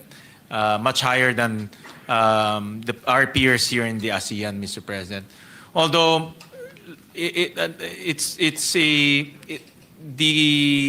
question of the good gentleman from Bulacan will not be as easy because we have to balance raising taxes as well as spending, Mr. President. And we all know that raising taxes is also a very difficult endeavor, as well as it's a very sensitive balancing act, Mr. President. But the goal is still there, Mr. President? Well, Mr. President, looking at the... The goal is, it's not a problem to borrow or Yeah. the economy grows faster than your Correct, Mr. President. Well, Mr. President, yesterday, Senator Pia, through the Committee on Ways and Means, held a hearing on the government's revenue effort, and looking at the next 3 years, there'll be, I think, one revenue tax that the DOF is pushing. So, having said that, Mr. President, we now have to look at how to grow our economy or how to address our spending through borrowings and increasing our borrowings, Mr. President, so that we can address the needs of our country. And Mr. President, what's important here is we have to continue to grow, Mr. President. Yes. We have to continue to grow our economy so that the strategy here is to outgrow the debt that we are incurring, Mr. President. Thank you, Mr. President. But I think it's important to note that that is still the goal. The shift towards revenue-funded investment. Yes, instead Mr. of- President. Yes. And I think if I hear it right, as I was listening not just to the chairperson of the Senate Committee on Finance, but also to our idol guru, Senator Ralph Recto, he was saying it's not that easy because definitely it would be gradual, Mr. President. But I think it is important to note that that is still the goal, Mr. President. Yes, definitely, Mr. President. If Yeah. we can, that's why it's important to be efficient in revenue collection, Yes, Mr. and President. that brings me to my next question, Mr. President. If you look at the total revenues for fiscal year 2026, it is projected at 5 trillion pesos with disbursements reaching 6.63 trillion, which is 21.5% of our GDP, creating a 1.6 trillion financing gap. And with this in mind, I thought it would be interesting to find out our strategies, if there are any strategies in place to ensure that the economic growth consistently outpaces debt growth, not only through fiscal consolidation, Mr. President, but also through improved absorptive capacity, better program execution, and the implementation of what we mentioned a while ago of program convergence budgeting to optimize returns from every peso being borrowed, Mr. President. Right, Mr. President. Yeah, that's So- why. So the strategies are in place, Mr. Yes, President. Mr. President. May we hear? But what's important is to continue to grow our economy as fast as we can, Mr. President, to make sure that the bottlenecks are addressed, confidence of our investor continues to grow because we also rely on investment to grow our economy. So all of these things should come into play, Mr. President, because if we continue to grow our economy, then borrowing, well, we can still borrow, but we can outgrow our borrowing, Mr. President. Yes, Mr. President, if I may, and please, I beg the indulgence of my good friend and our chairperson of the Senate Committee on Finance, if we can hear something like a particular strategy that we are looking at to right now, that we will be able to implement in order to achieve this goal, Mr. President.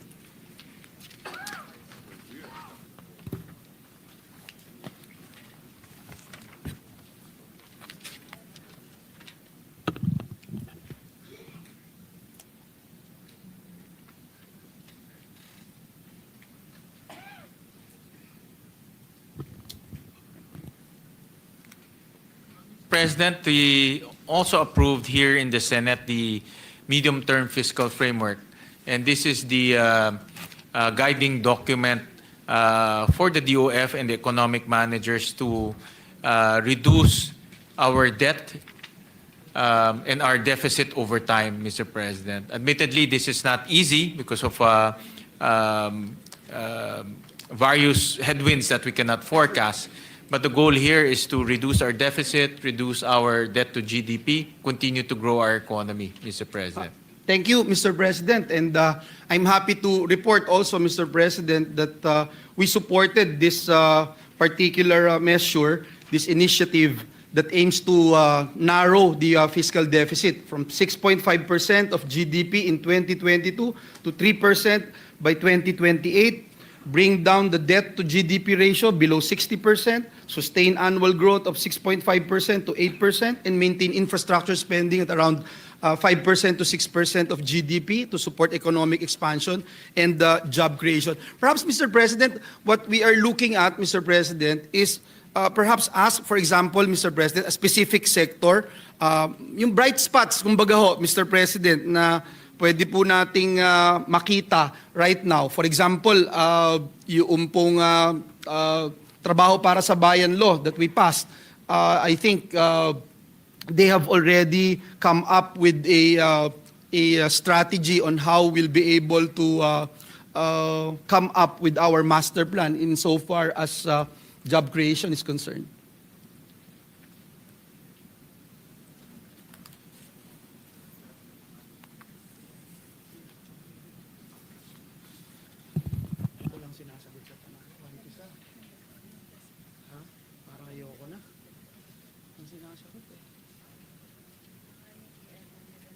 I was advised by the Secretary of DepDev that the Trabaho para sa Bayan plan is already integrated in their planning, integrated in their forecast, and the Trabaho para sa Bayan, which you authored, Mr. President, and sponsored, is already an integral part of their planning process, Mr. President. So, and I know that the Trabaho para sa Bayan addresses the issue of job mismatch, and also addresses the issue of job forecasting or demand forecasting, Mr. President.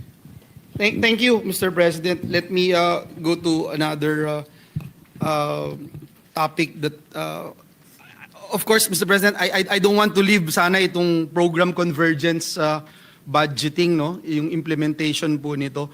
Pwede ho bang tanungin na lang din, Mr. President, how can government ensure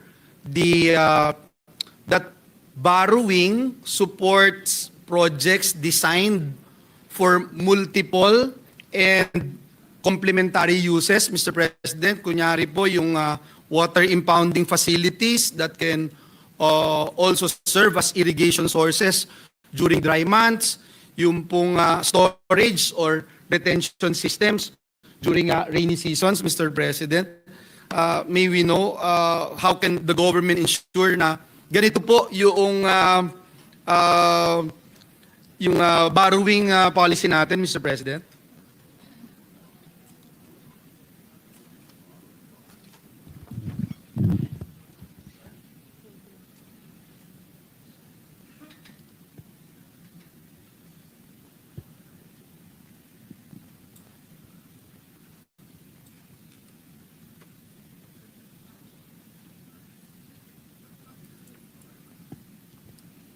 Well, Mr. President, I think what's obviously lacking in this whole flood control mess is a plan. No? Wala tayong plano. No? I think that's very clear. I cannot disagree more, Mr. Correct. President. So I'm sad to say this, but yeah. So Mr. there was President, zero plans at all. No? Kaya tayo na sa ganitong I cannot gulo. agree more, Mr. President. You and I we were together during the 2022-2023 investigation on flood control. We have been talking about this, that there is no plan. It is not integrated. It is not well thought of, Mr. President. And we have been saying that since 2023. I can attest to that, Mr. President, that you were very vocal in raising the issue that there's no plan whatsoever in addressing the flooding in the province of Bulacan and also in Metro Manila, Mr. President. And sad to say, because of that absence in a plan, nandito na tayo, nagkaloko-loko na, Mr. President. So I think that's the objective of the economic managers now, is to, moving forward, that all of this flood control should be part of a well-researched, science-based master plan, so that we won't waste resources, Mr. President. Thank you, Mr. President. That's the only reason why I wanted to raise this particular question, Mr. President. And if you look at the implementation of program convergence budgeting, Mr. President, it provides an important opportunity to address po itong mga challenges na ito, no? Nakita po natin, for example, by integrating efforts across agencies such as DPWH, DENR, NIA, and LGUs, yung pong program convergence budgeting can help ensure na yung pondo po ay directed to the areas of greatest need, and that the government investments, particularly in climate resilience and flood control, yield the most value for every peso spent. In fiscal year 2026, Mr. President, ang pamahalaan po, nakalagay nga po dito, plans to borrow around 2.7 trillion, if I'm not mistaken, no? With 950 billion pesos allocated for interest payments, about 14% of total expenditures. Please correct me if my data is incorrect. I can see our Secretary of DOF giving me a thumbs up. Mr. President, may we know how can this whole of government approach enhance debt efficiency by ensuring that, again, every peso borrowed yields lasting cross-sectoral value for our people, from water and agriculture to energy, transport, and community infrastructure. Mr. President, just on the program convergence budgeting, Mr. President, that's the moving forward in the plan of the DBM together with the DepDev to make sure that all of these plans are not only on paper but also executed through wise budgeting, Mr. President. So you're absolutely correct in raising this very important budgeting concept so that we can avoid a lot of those wastages that we saw in the flood control program, Mr. President.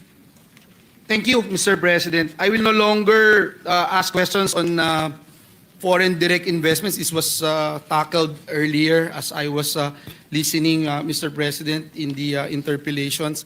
Mr. President, let me go to one project or one particular law that we passed here in the Senate, which is the Government Optimization Act.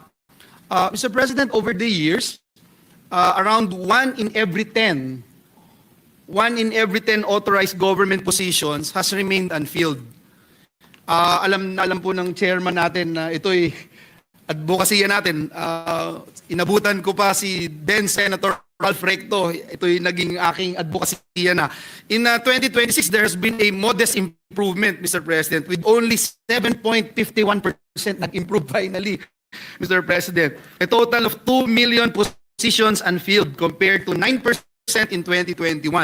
This means that approximately 1 in every 13 positions is still vacant, Mr. President. Again, kung matatandaan nyo po, laging 1:10. For every 10 positions, vacant po yung hindi po napupunan yung isa. Ngayon po, 13 na, so nag-improve by 3 positions. Finally, Mr. Chairman, natatawa ka kasi every year tayong dalawa, lagi tayong magkatabi pag pinag-uusapan ho natin ito. So, Mr. President, with the recent passage of the Government Optimization Act, how is this expected to reshape the landscape of authorized positions across government agencies, Mr. President? That's an excellent question, Mr. President. Well, just to report to His Honor that in the 2026 budget, there's a 10 billion peso allocation for government optimization under the MPBF. And I believe this will fund the necessary amounts to operationalize the government optimization. Let me just get back to the status, Mr. President. I think, Mr. President, if I may clarify the good chairman, I think it is for the job orders and the contract of service, yung 10 billion. If I'm not mistaken, it's not for the... No, it's for everything, It's Mr. for President. everything. So, Mr. President, and I have good news. Tomorrow, the IRR for the government optimization will be released. I was about to ask that question. Thank you, Mr. Thank President. you. And thank you for asking that, Mr. President, because in the review of the budget, marami ho kaming nakitang mga agencies na obsolete na or redundant o mga agencies na kaya nang gawin ng private sector o kaya nang gawin ng industry as part of their self-regulation. Hindi naman ho kailangan ng gobyerno to regulate everything. The industry can regulate themselves. No? So, in the review of the budget, we see a lot of agencies na sayang lang ho yung pera dahil nagiging redundant o hindi na ho kailangan yung agencies. And we'll submit to the DBM our own findings and recommendations so that they can analyze and review these agencies, and then they can optimize the government by merging or abolishing or collapsing some of these agencies. Thank you, Mr. President. Para hindi po tayo tumagal, siguro pwedeng kahit makahingi lang po tayo ng initial assessment doon po sa mga... Wala pa rin po yun. Wala pa, Mr. President. So, start pa lang ang maganda. May funding na, may IRR na bukas. Kasi alam ko nung tinap ako to sponsor the measure, may mga pag-aaral na noon eh. Yung time na yun. May mga initial estimates, I think, Mr. President. I remember that interpellation. But we will get some definite answers in the next few weeks, Mr. President. And you were saying, Mr. President, that the IRR will be signed soon because... Tomorrow, Mr. President. Tomorrow, Mr. President. Issued tomorrow. Sotomayor. That's very good news, Mr. President. And you made mention, Mr. President, no, because under the law, it mandates COEB, or the Committee on Optimizing the Executive Branch, to conduct a strategic review of executive agencies to evaluate their roles, functions, effectiveness, identify inefficiencies, and recommend reforms to enhance efficiency, coordination, and alignment with national development goals. May mga low-hanging fruits po na nakikita na tayo, tumatango po si Secretary Mina. For example, Mr. President, yung optical media board. Ano pa bang pwedeng gawin ng optical media board? Pwede pa ho ba silang gawin?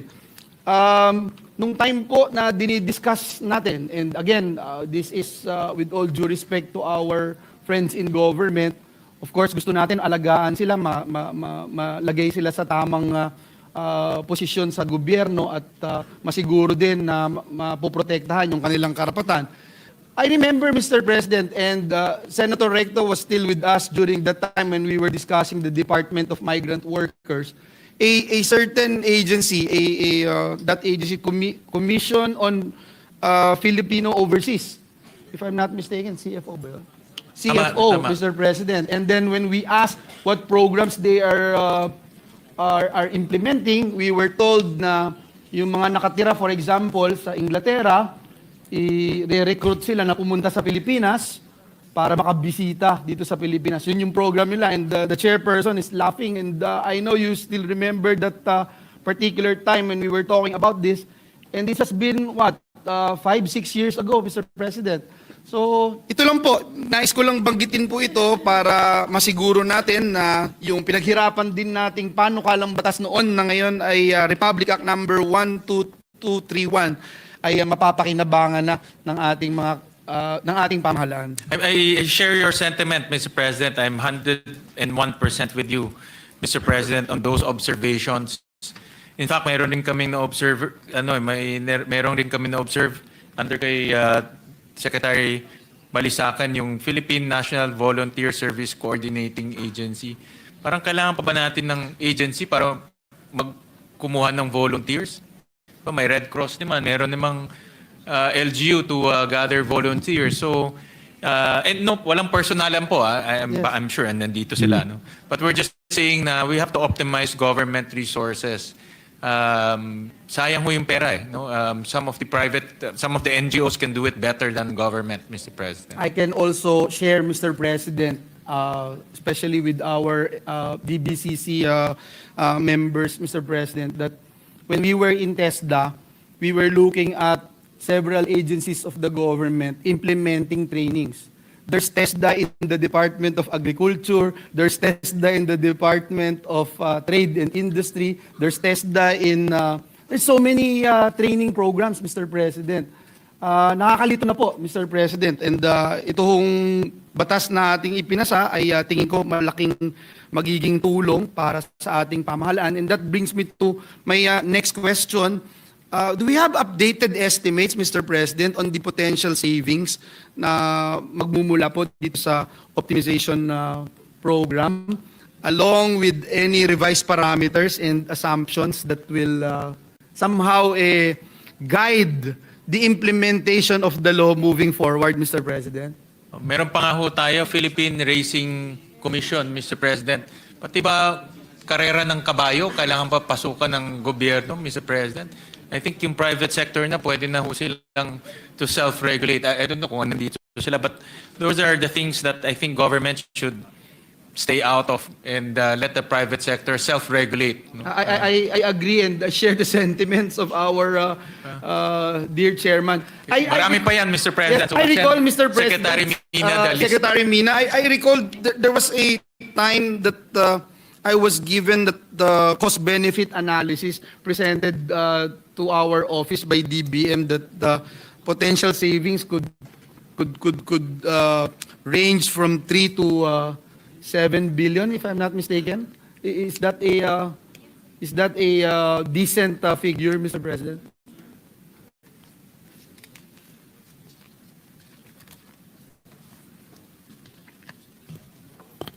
Mr. President, I was just informed that the initial estimate is between 750 million to 2 billion savings a year, Mr. President. Okay. So when I say savings, savings on electricity, on rent, on sweldo, hindi lang naman ho sweldo. Kasi ito yung mga nag-overlap na eh, no? Yes, Mr. President. Pare-pareho Like I said, ginagawa. Mr. President, that your question is very important in this topic, Mr. President, because we can keep on allocating funds, we keep on sourcing funds, pero maraming funds rin nasasayang, no? And that's why all of these agencies that can be utilized to a much better output and outcomes, government should do so. And if, like I said, if the private sector can self-regulate, let them self-regulate rather than government going into pati karera ng kabayo, Mr. President, pinapasukan natin, which I really think is not the job of government. Thank you, Mr. President. I share the same, Mr. President. Mr. President, let me go to what the good chairman made mention a while ago, that the DBM has confirmed that there's 10 billion pesos has been allocated in the 2026 proposed budget under the MPBF for the implementation of the Government Optimization Act. Mr. President, this funding will particularly support not just the filling up of job orders and the contract of service workers. Is that correct, Mr. President? Mr. President, it will fund various activities in the optimization implementation. For example, hindi naman ho magtatanggal lang ng tao, no? We can government's aim is to put them in the offices and agencies that are needing more employees, Mr. President. So we will also create positions.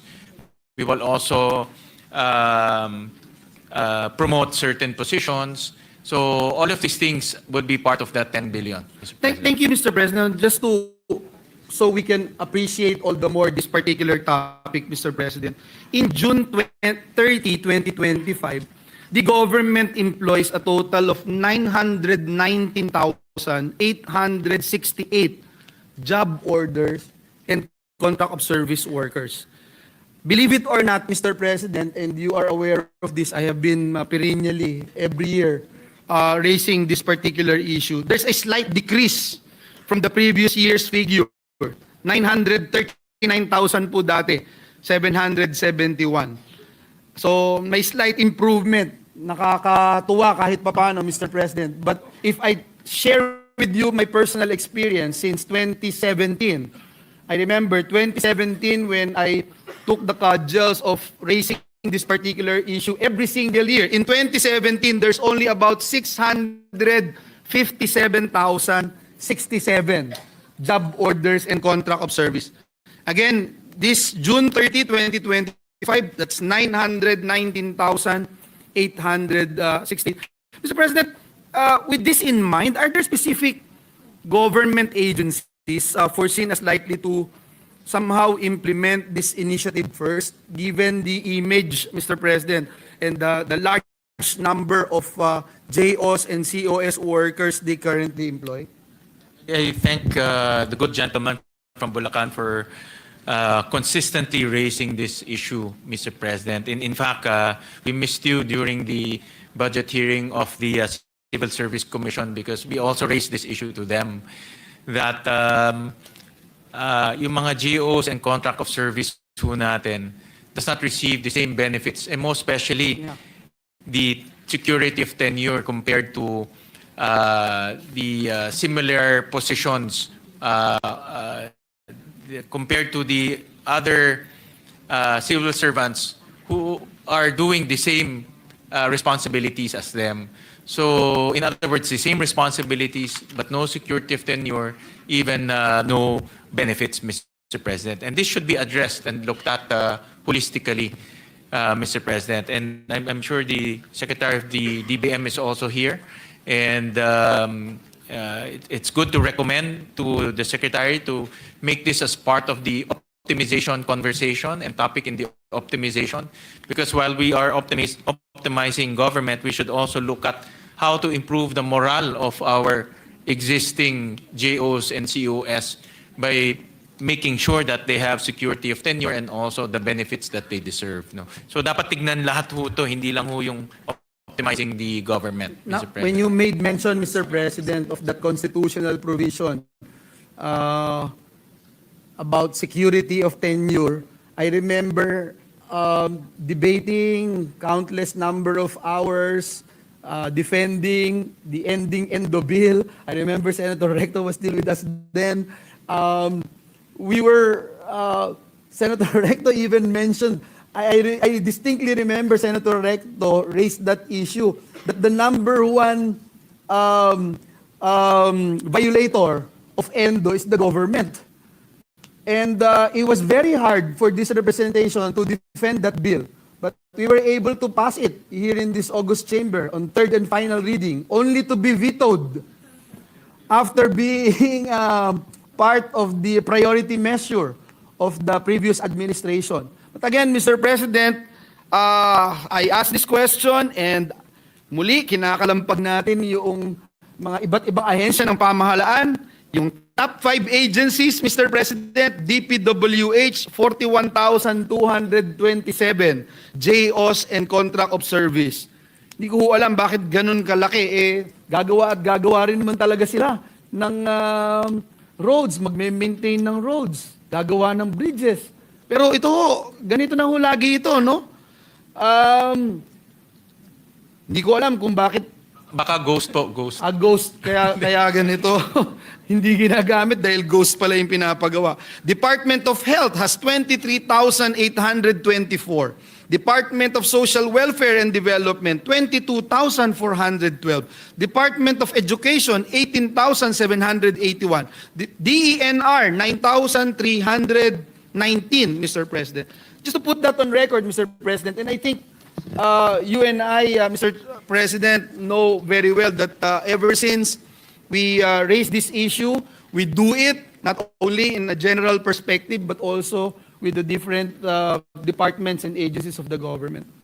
Again, once again, I thank the good gentleman from Bulacan for consistently raising this very important issue. Unseen, unheard pa nga, but very important. And unseen and unheard because these are job orders and COS. So meaning they can be relinquished from their jobs at any time, Mr. President. And I was assured by the Secretary of the DBM that this will be part of the agenda of the optimization team, Mr. President. And because the optimization will also look at the entire picture in terms of how to address issues of job orders and contracts of service and also unfilled positions, Mr. President. But just to put things in proper context, Mr. President, in the share of the number of JOs and COS, it's the LGUs that command a bigger share. About 70% of the JOs and COS are with the LGUs, Mr. President. So the balance will be distributed to the national government and SUCs, Mr. President. So dapat mapasok natin yung LGUs in that conversation, Mr. President, in that discussion. I agree, Mr. President, no? But I think both. Yes, definitely. Both are, we're not pointing violators, fingers. Mr. President, Yes, definitely. of our security of tenure policy as stated in our Constitution. Mr. President, let me go to my last and final topic, which is jobs, Mr. President. Our unemployment target for 2026 to 28 is between 4 to 5%. May we know, Mr. President, has the rise of artificial intelligence technologies already been considered in this projections, particularly with the potential displacement of workers due to automation and AI? Let me put on record, Mr. President, the World Economic Forum, the WEF's Future of Jobs 2023 report forecasts that AI will transform the global labor market, potentially leading to a net loss of 14 million jobs by 2028, while AI is also projected to create 60 million new roles. it is also expected that it will eliminate 83 million positions, primarily affecting routine tasks such as data entry and administrative work. Again, Mr. President, gusto lang natin malaman, Mr. President, kung ito po ba ay kasama na doon sa ginawang pag-aaral as we projected itong 4 to 5% unemployment target for 26 to 2028. Yes, Mr. President, the Secretary of the DepDev told me, informed me that it's part of the Trabaho para sa Bayan plan, Mr. President, to look at emerging industries, disruptive industries, technologies that can displace our workers, Mr. President. And that's precisely why we added 3.6 billion to your favorite agency, the TESDA, Mr. President. Because one of the recommendations of the PSAC, the Private Sector Advisory Council, is to allocate scholarships for artificial intelligence courses, Mr. President, precisely to address potential displacements from the use of artificial intelligence. Mr. President, I'm very happy to hear the good news coming from Secretary Balisacan that they are on the right track. Yes, Mr. President. With regard to the Trabaho para sa Bayan plan, and in their program, they were able to include this particular itong nangyayari ngayon no, sa ating kapaligiran, the rise of automation and artificial intelligence. Mr. President, may we know what changes will be made from now on as we move forward, as we forecast labor market needs, considering po itong rapid development of artificial intelligence and its potential to alter labor demand across different sectors? Mr. President, before we answer that, I was informed by the Secretary of DepDev that their estimate about 14% of our workforce is vulnerable to AI. 14%. 1/4. Sabi ko, laki nga eh. No, so thank you for raising that and putting that into the consciousness of the economic managers that the risk of or the threat of AI is real and we should address that moving forward, Mr. President. So yes, Mr. President, and let me also point out that the ADB has observed that the adoption of AI and Industry 4.0 technologies is fueling productivity growth across Asian economies, noting the ILO's analysis that there is now an increasing demand for a highly skilled workforce in the region, particularly in the fields like robotics, AI, and automation. Now, Mr. President, while AI ay expected po natin to automate many tasks, it is also anticipated na, yun nga yung binabanggit natin, it would create new industries and jobs. May we know how does the government plan to nurture the growth of AI-related industries that could create employment, create new jobs, job opportunities for our people, and perhaps support reskilling, upskilling, retooling programs, especially for those industries at high risk of automation. And may we know, Mr. President, if efforts on this already included po in this proposed 2026 budget, meaning at the end of the day, is our budget for next year AI ready, Mr. President? Mr. President, one thing, I sat through all the budget hearings here in the Senate, and one common theme that I hear from all of the agencies, especially those requesting for high budget for ICT, is AI. Sinabi ho yan ng BIR, sinabi ho yan ng Customs, sinabi rin ho yan ng DICT that their budget includes artificial intelligence to make them more effective and efficient. So in other words, the government itself recognizes the use of AI and its potential, especially in enforcement and revenue collection, Mr. President. So in a way, it's built in because the ICT or the technologies that they will be purchasing includes the AI capability. But on the training side, I mentioned earlier, Mr. President, that we included 3.6 billion to TESDA that will bring to about 9.5 billion for the scholarship programs. This includes scholarship for healthcare, semiconductors, construction, and artificial intelligence. Thank you. Thank you, Mr. President. We'll propound more questions when we tackle the TESDA's budget so we can ensure Mr. that President. this funding will be allotted to these particular programs. Mr. President, last question that I'd like to raise is the issue on alternative work arrangements, Mr. President.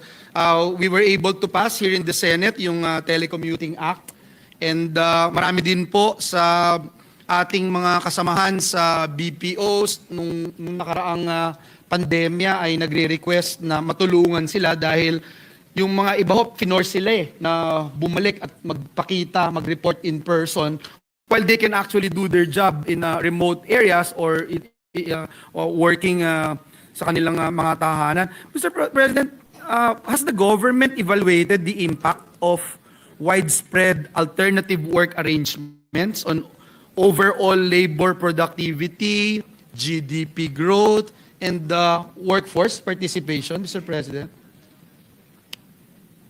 Mr. President, I would like to thank Senator Joel, gentleman from Bulacan, for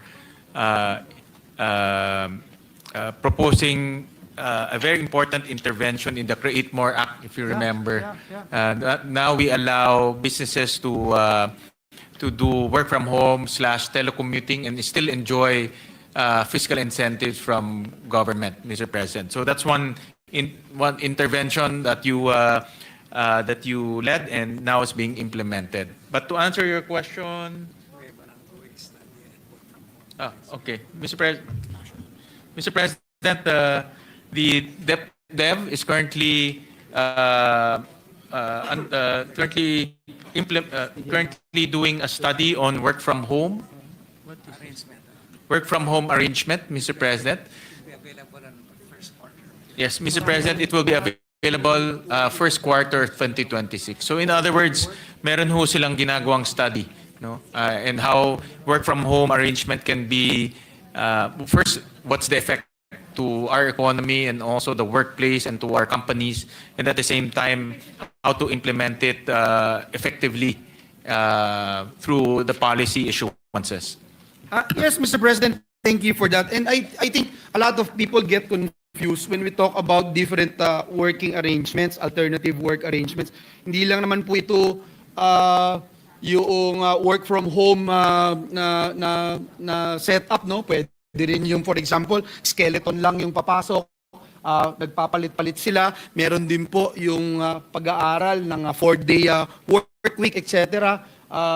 These are the things that we need to continue entertaining and looking into.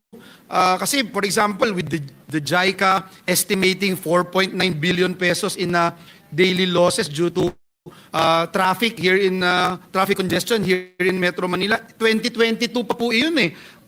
So, ang tinatanong ko lang din po is, sana na-assess din po natin itong mga bagay na ito. For example, yung particular example na yun, have we assessed how alternative work arrangements can actually help these losses? At may mga iba pang po pwede nating gawin, Mr. President. Mr. President, those are now ongoing studies that DEV is doing, and they recognize the potential of what they call flexible working arrangements, Mr. President. And the study will be out first quarter of next year, Mr. President. Thank you, Mr. President. That would be my last question. And let me also point out, Mr. President, what Finance Secretary Recto mentioned in the 2026 national budget, that it will focus on projects with the highest multiplier effect. And we completely agree. Government expenditure should result in a larger overall increase in economic output and job creation. And for this representation, Mr. President, in order for us to see and measure this representation suggests that in the next budget cycles, agencies must include employment impact assessments patterned after the International Labor Organization's format for various programs, activities, and projects of government. said assessments must include both the quantitative number of jobs created as well as the qualitative effects, types and quality of jobs created, of the employment generated. Sa ganito pong paraan, masisiguro natin yung bawat pisong pondo na inilalaan po ng gobyerno ay makakatulong po sa pagpaparami ng trabaho at pagpapataas ng antas ng pamumuhay ng bawat Pilipino. Again, maraming salamat for your patience, Mr. Chairman, Mr. President. Maraming salamat po sa DBCC family. Maraming salamat, Senator Joel, for those interventions and suggestions. Maraming salamat po. Thank you, Mr. President. Next to interpolate. Majority Leader. Thank you, Mr. President. Next to interpolate on the general principles is no other than our distinguished colleague from Tarlac in Central Luzon, Senator Rodante Marcoleta. Senator Dante Marcoleta is recognized.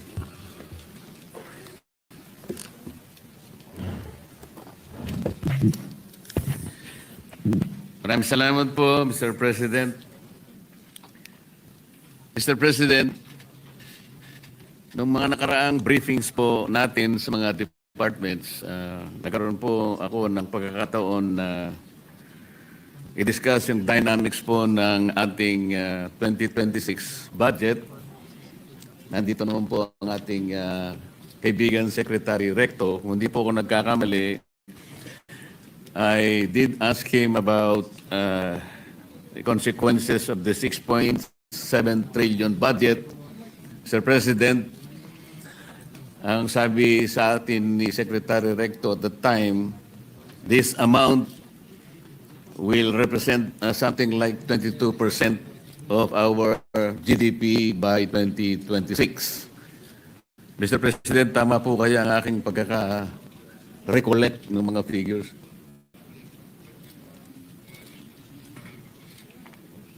Tw- 21.5% of our GDP, Mr. President. That is the exact figure. So halos ganun din po. Halos ganun na rin. Halos pareho kasi lang. Halos pareho lang, Mr. ang President. sabi niya, kung halimbawa 21.5 or 22% of the GDP, then our GDP will be at least 30 trillion pesos. Abot Mr. po President. Yeah. At naitanong ko rin po, Ginoong Pangulo, na kung ganito po kalaki ang ating budget, 6.7 trillion, magkano naman kako yung ating projected income? At ang pagkakaalam ko po, ang nasabi sa atin, Mr. President, ay about 5 trillion. And leaving a deficit of 1.5 trillion pesos. Yes, Mr. President. To be exact is 4.9. Pero nasa 5 na rin, Mr. President. Ang ibig sabihin po, Mr. President, sa 1.7 trillion ay this is about 142 billion per month. 4.7 billion per day. Nauutang natin 197 million bawat oras. Yes, Mr. President. Pero dahil sa kakulangan po ng oras noong panahon na yon, Sir President, hindi ko po masyadong naitanong at ngayon siguro baka I will be in a position to ask a few more questions. How do we manage to grow our economy by, let's say, an estimated 30 trillion pesos for 2026? Mr. President, Mr. Chair, kayo na po ang nagsabi kanina na kailangan maging granular tayo ng konti. Diba? So, paano po kaya? Sapagkat ang nangyari po sa ulat po na ating nabasa kamakailan lang, ang ating pong GDP sa third quarter ay halos 4% lang. Mula po dun sa forecast na 5.2%. Nakakabigla po sapagkat parang isang napalaking dagok sa atin na ganun kababa lang ang entire output ng ating ekonomiya noong third quarter compared with the prior quarter, which is 5.5%. Tama po, Sir President. Tama po. Tama, Mr. President. Kaya po kanina I've been listening to the questions and interpellations of my colleagues, Mr. President. Talaga pong when we consider the finite resources of our government, talagang pagtatalunan, kanino ba dapat ibigay yung mas malaking parte ng budget para sa ganun ay nalampasan natin ang napakalaking problema ng ating bansa. Kanina po, si Senator Kiko talagang very strongly ina-advocate niya talaga kung kinakailangan na bigyan po natin ng mas malaking budget ang agriculture. Tama naman po yun. Ngunit kung ang lahat po ng departamento ay ganoon ang kanilang gagawin at kukunti naman po yung ating budget, paano kaya yun, Mr. President? Sa business policy po kasi meron silang tinatawag na Pareto Principle, otherwise known as Pareto Optimality. You will be in a position to satisfy one person that consequently will make another person sad. Ibig sabihin, pag dinagdagan mo yung agriculture, meron kang babawasan, baka mabawasan yung isa. Paano niyo po babalansihin yun? Well, Mr. President, napaka-hirap at komplikadong pagbabalanse ho talaga. Tama ho kayo, Mr. President, kasi kung titignan ho natin in Tier 2,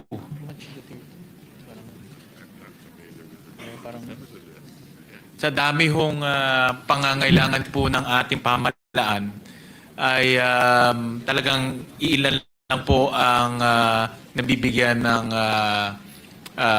allocation. So talagang pina-prioritize po, may plan na po, pinumpisahan natin sa Philippine Development Plan. And then from the Philippine Development Plan, ito po ay ibinababa na sa iba't ibang mga ahensya. So ano ho to, talagang dapat ho natin planuhin mabuti strategically kung ano po yung mga dapat nating unahin na i-address bilang isang bansa at the same time ano po yung mga bagay na kailangan natin para lalong lumaki ang ating ekonomiya. Mr. President, they say that the devil is in the details. Naitanong ko po kay Secretary Recto nung panahon na nag-debriefing pa yung kanyang departamento. So para ma-achieve natin more or less ang 30 trillion output ng ating economy, he suggested that we should grow as fast as we can. As a matter of fact, I recall he said, maybe we should grow at 7.5%. Mr. President, na-recall ko po kaya ng tama yun. Ang target ho natin next year, Senator Dante, is between 5 to 6%. Yun po ang ating target. Yun nga po, kaya ako'y nalulungkot. Narinig ko ngayon sapagkat yung 30 trillion pesos para trillion pesos para po yun ay ma-achieve natin, kailangan natin talagang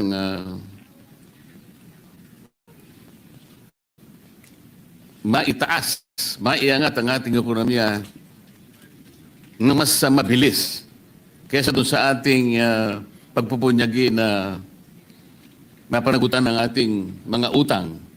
Mas mabilis dapat yung pagsulong ng ekonomiya. Kaya sabi ni Secretary Recto, at least 7.5% or even more. Ngayon po, Mr. President, talagang ako po ay nalulungkot kung paano natin gagawin. Sumadsad po yung ating ekonomiya at 4% itong nakaraang quarter. And the foreseeable future is very, very bleak. May nagsasabi po, our stock market is the worst in the region today. Our currency is the worst in the region. And then may nagsasabi pa po, foreign direct investment dropped by more than 40%. So with this bleak scenario ahead of us, nasabi po niya, Mr. President, na mga headwinds na maaaring magpabagal pa sa pagsulong ng ating ekonomiya. Nakakatakot po ang lahat ng ito. Kaya, paano po kaya natin gagamitin ang ating mga granular analysis dito? Like for example, at 6.7 trillion pesos, Mr. President, President, gano'n po kaya yung idadagdag sa ating per capita GDP? Dapat meron po tayo kahit paanong estimates. The balancing act is there, but the details must also be presented. Kahit paano ay makita po natin kung tama o hindi. Kasi po, nung isang araw, bumisita po yung ambassador ng Australia sa aking opisina at sa aming pag-uusap. Napag-usapan po yung per capita GDP. Kamuntik na po ako nahulog sa aking upuan, Mr. President. Kasi ngayon ko lang po talaga tahasang nakita. As of 2024, the per capita GDP of Australia is $64,500 US. Mr. President, tayo po, 2024, magkano po yung per capita GDP in US dollars?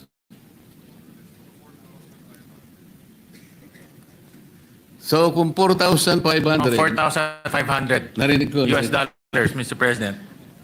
$64,500 per capita Australia. Tayo po ay 4,000. Malayo pa, Mr. President.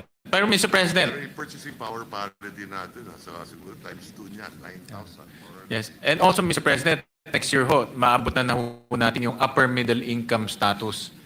Kasi kulang na lang ho tayo ng $24, if I'm not, 20, kano?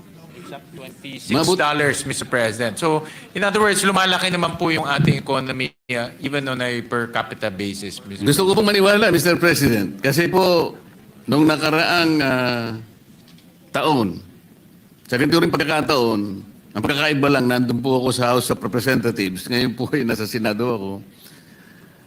At that time, I think last year, of the original members of the ASEAN, tayo na lamang pong hindi nakaka-graduate doon sa middle, upper middle income. Halos ang lahat po ay nakaakit na eh. Yan po yung nakakalungkot na bahagi. Kaya, with all due respect, kami po ay naghahanap ng konting mga detalye. At parang narinig ko pa nga ang estimates noon last year, ang sinabi ng ating kalihim ng DBM, by 2028, pasensya na kung gano'n ang pagkakatanda ko, Madam Secretary, buong tapang niyang sinabi na yung ating poverty incidence rate, sabi niya gano'n, magiging 1 digit. Ngayon po, ano na po yung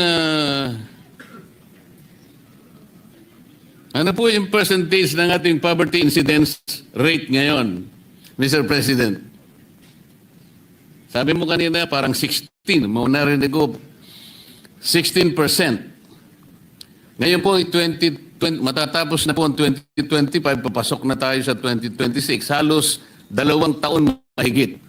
Kung ang projection is for the country to achieve a 1-digit poverty incidence rate, maganda po sana ngayon. Palagay niyo makukuha po natin yun, Mr. President?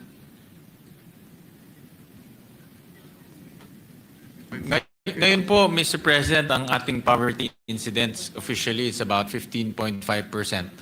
Ang target po is single digit by 2028. So, base po sa mga analysis ng DepDev, kaya naman po umabot ng single digit by 2028. Kung ang takbo ng ekonomiya natin ay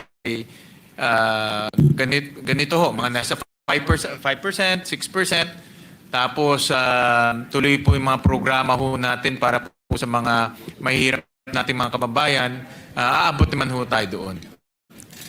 Yun nga po but we are held up by our macro and microeconomic assumptions. Mga indicators na ginagamit natin. If we say that we aim at 1-digit poverty incidence rate by 2028, the assumptions must be that dapat hindi gumalaw din. Every other indicators must be held constant. The economist would say, ceteris paribus. So ang laki po ng factors na maaaring hindi rin natin makuha kahit na 6.7 trillion. Ang gusto ko pong tuntunin, Mr. President,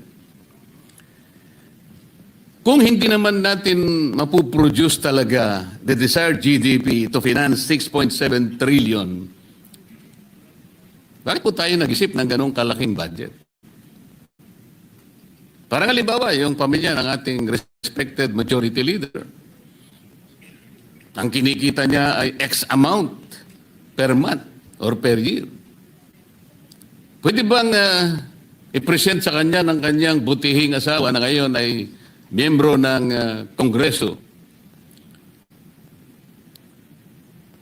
Oh, darling, sabi niya, itong budget natin for next year. Sabi ng ating majority leader, Mr. President, ba't naman ganyang kalaki? Alam mo naman ang sweldo ko, ganito lang. Bakit doble pa doon sa kaya kong ibigay? Mahirapan naman ako rito. Ang sabi ng kanyang butihing asawa, Mr. President, hindi ko problema yan. Ikaw ang ano yan. Ito ang kinakailangan nating maipundar sapagkat kinuwenta ko na lahat ng pangangailangan natin, ng ating mga anak, ang kanilang pag-aaral, ang kanilang kalusugan at lahat-lahat na. Paano po yun? Hindi ba pwedeng sabihin ng ating majority leader, dahan-dahan ka naman. Hirapan tayo dyan.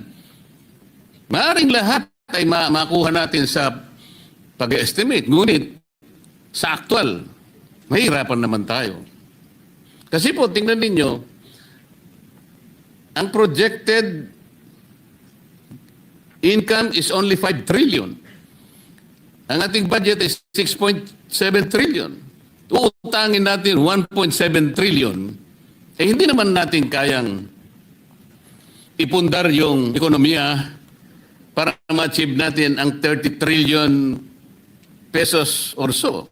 Because by that, we need to grow by not only 7.5%, maybe more. Mr. President. Mr. President, sa growth at 5%, aabot na ho tayo ng 30 trillion pesos, Mr. President, in terms of economic size, Mr. President. Gusto ko maniwala, Mr. President. Siyempre, kung mas mabilis pa, mas maganda, Mr. President. Mas maganda, Mr. President. Siguro po magagawa natin yun, Mr. President, kung pagtutulungan natin. Halimbawa po, gusto kong itanong po sa ating DepDep. Yung pag-allocate po ng mga budget sa ating mga ahensya, para sa ganun ay ma-promote naman ng mga industries na nag-ooperate sa ating economy. Di po ba meron kayong tinatawag na input-output table, Mr. President? Po, Mr. President. Gaano po kalaki yung ating input-output table sa economy?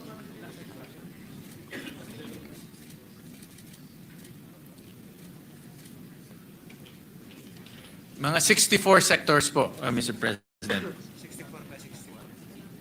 64 sectors ang covered. Parang hindi po accurate kasi 64 by 64, Mr. President, to be accurate about it. kasi in the late 80s parang 200 by 200 po eh. Can you check your data? You might be referring to subsector. Yes, yun po yung subsectors, Mr. President. The entire economy, 24 Mr. President. by 240 by 240. Yung Okay, that's subsectors. more accurate. 245 by 245. Importante po kasi yun, Mr. President, because doon sa input-output table, makikita po natin ang mga industries that influence each other.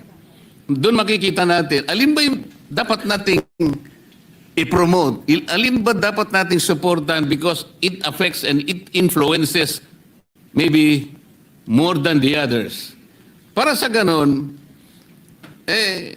malalaman natin kung talagang may hit natin ng target o hindi. Because kung sinuportahan natin yung industry, pag tiningnan nyo po sa inyong table, tatatlo lang naman palang industry ang kanyang pwedeng suportahan. Pwede ba nating malaman ngayon, ano ba yung mga industries, for example? Somebody said that construction industry is the only one na parang bumagsak ngayon. Kasi nga, ang nangyari, siguro dahil nga sa iskandalong dinulot po ng flood control, medyo atubili ngayon ang lahat ng industry na may kinalaman sa public and private construction. Pati construction activities might be delayed, pati procurement. So, pati ang mamumuhunan dyan, ilan po ang mga industries na affected kung bumagsak ang isang industry kagaya ng construction industry? Ito po kasi yung dapat nating makita eh. Imbes na pinag-uusapan po natin ay kung ano-ano, wala naman po kaming nakikita kung saan papunta po yung perang ilalagay at ilang industry ang maapektuhan, and that industry will be able to capacitate or even influence the growth of another and vice versa. Wala po kaming ganong idea. And no one even presented para sa aming kaalaman, kahit na po siguro in general terms, para makikita po natin, and even in the matter of deciding where to invest our finite resources, the Senate will be guided, Mr. President. Tama ho kayo, Mr. President. Itong nangyayari ho sa ating ekonomiya, lalo na yung pagbagal po at 4%, isang dahilan ho dyan ay yung construction industry. Nabanggit ko nga ho kanina. At marami ho itong kasing konektadong industriya. For example po, mga hardware, delivery trucks, yung mga nagtatrabaho po sa mga delivery trucks, yung mga nagtatrabaho po sa hardware, of course, yung gumagawa ng bakal, gumagawa ng semento, gumagawa ng kahoy, gumagawa ng pako. Marami pong konektadong industriya po sa construction industry. Kaya yan po ay isa sa pinaka malawak na industriya sa ating bansa. Dahil hindi lang naman po gobyerno ang nagko-construct, pati private sector ang nagko-construct. Pero Mr. President, Senator Marcoleta, DepDep can submit to you a much more comprehensive study on the effects of the slowdown of the construction industry para ho talagang komprehensibo po yung ibibigay na report. Wala naman po akong particular interest. Kung baga nagamit ko lamang pong halimbawa because somebody said na medyo naapektuhan po nga yung construction industry. Pero maganda ho pag-aralan to dahil ho talagang kung magiging ganito pa in the next quarter, makikita ho natin pagbagal na ekonomiya. Siguro po, kayo po, Mr. President, Chairman, ay mas karapat-dapat na makatanggap niyan sapagkat malawak po ang inyong responsibilidad sa inyo pong balikat nakasalalay ngayon ang paglalatag ng ating 2026 budget. Napakalaking bagay po yan. It is a very important reference and input for you to consider, Mr. President. Actually, hindi lang pako, hindi lang bakal, pati po bato na ginagamit, yung tinatawag nilang aggregates. Ano po? Merong riverbed, merong minimina sa bundok na kung tawagin, may kanya-kanyang sizes pa yun, Mr. President. Meron G1, meron 3/4, meron 3/8, maliban pa yung Porac sand na kinukuha sa Porac, Pampanga, yung mga tailings, lahat ng ito eh. Dikit-dikit po yan kasi. Kaya po kung walang maliwanag na larawan kung paano ang bawat industry ay nagkakaroon ng epekto sa bawat isa, kung paano ang isa ay nai-influensya ng bawat isa, medyo parang hindi namin masundan kung paano talaga natin makukuha yung minimithi nating mga targets upang sa ganun ay matustusan natin ang napakalaking budget na nailatag ng ating pamahalaan. Kaya po, medyo may konting duda lang po, Mr. President, kasi po may mga taong kinikilala naman sa ating lipunan, lalo po yung nasa business sector. Halimbawa po yung PCCI, the Philippine Chamber of Commerce and Industry, yung kanilang president na si Enonina Mangyo. Sinabi po niya na anemic po talaga yung 4% GDP growth eh. At sabi niya, it's a wake-up call and reflects the challenges confronting key sectors of our economy. Ito po kanya ay it is the weakest output since the 3.8% contraction of the economy na inapektuhan po ng pandemic. Sinabi pa po niya, Mr. President, MSMEs continue to struggle with high cost and limited access to financing. Manufacturers face rising production costs and logistical constraints. And our agriculture sector still needs stronger support to improve productivity. Ito po yung kanilang mga saloobin at mga pangamba. Yun naman pong chair ng Federation of Philippine Industry, Elizabeth Lee, noted that the Philippines has been grappling with investors' risk aversion. Ito yung problema po eh. People are spending less as prices bite and confidence dips. So hindi lamang po kami na nandito, tayong lahat na nandito sa Senado, Mr. President, kundi mga kinikilalang mga figura, mga industry captains ang nagpapahayag po ng pangamba kung saan patungo po ang ating ekonomiya. Si Alfred Panlilio po, na presidente ng Management Association of the Philippines. This is definitely very concerning, sabi po niya. He was referring to the 4% growth na talagang ikinabigla nating lahat. Ang sabi pa po niya, in my view, it is all about confidence in the country with all these corruption issues coming out. Mr. President, pati ang European Chamber of Commerce of the Philippines, ang sabi niya, as a consumption-driven economy, we see the recent crackdown in corruption as a contributor to its lower than normal growth due to cancellation of government projects. Ito po yung sinasabi natin kanina, dahil nga po sa maanumalyang pagpapatupad ng flood control projects, ay talaga pong naging negatibo ang pananaw ng napakaraming leaders ng ating industriya. Mr. President.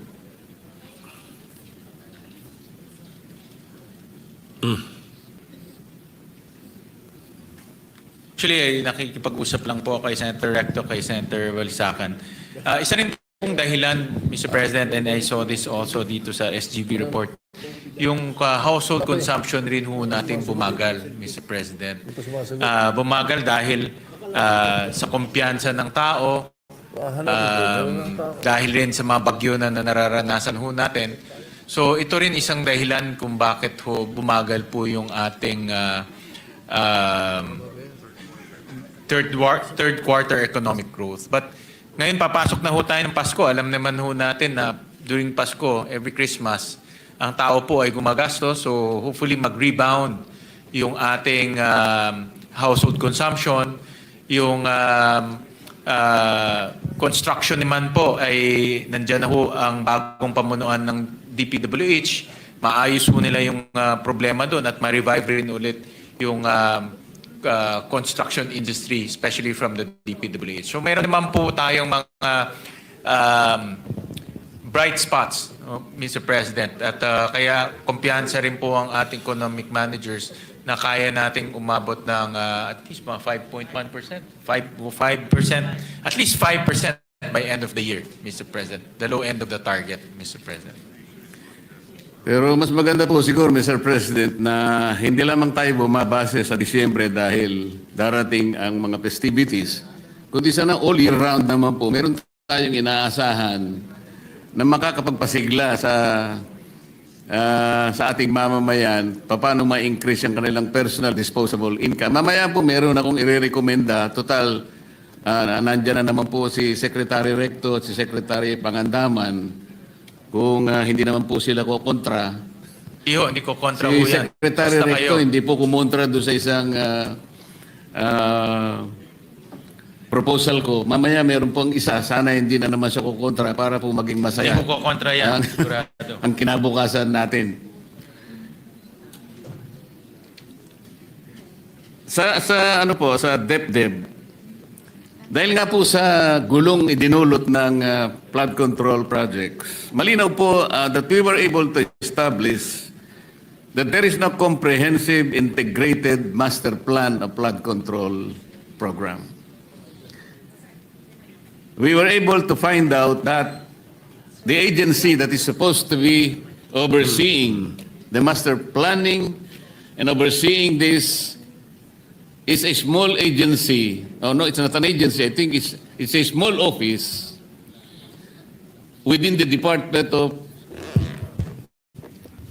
National, ano ba yung DN? Palalampasin ko nito kasi Environment and Natural Resources. Yun po ang tinatawag na River Basin Control Office. Alam po ba ninyo, Secretary Balisacan, pag tinignan po niya yung opisina na yon at yung mandate niya, which is governed by two, I think, executive orders, sila pala ang merong responsibilidad na gumawa ng isang master plan by being able to integrate the 18 river basins in this country. Sa makatwid, kung yung po ay integrated and comprehensive, wala pong masasayang. Hindi yung isolated. Dito pinag-uusapan lang po natin flood control muna. Maglatag po kayo ng flood control na hindi po magkakakonekta. Saan po pupunta yon? Sa kawalan. Sa puro sayang.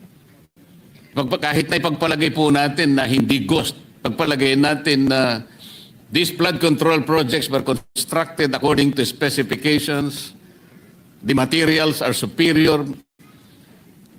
Kung hindi rin naman sila magkakadugtong wala rin pong mangyayari. Parang wala pong strategic impact. There is no strategic national impact hanggat hindi po nyo pinakialaman. Kasi po kayo yung national architect. You are supposed to be the one that will ensure that all these projects makikinabang ang buong bansa.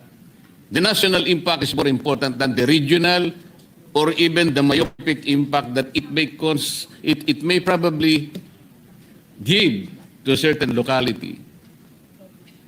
Do you agree, Mr. President?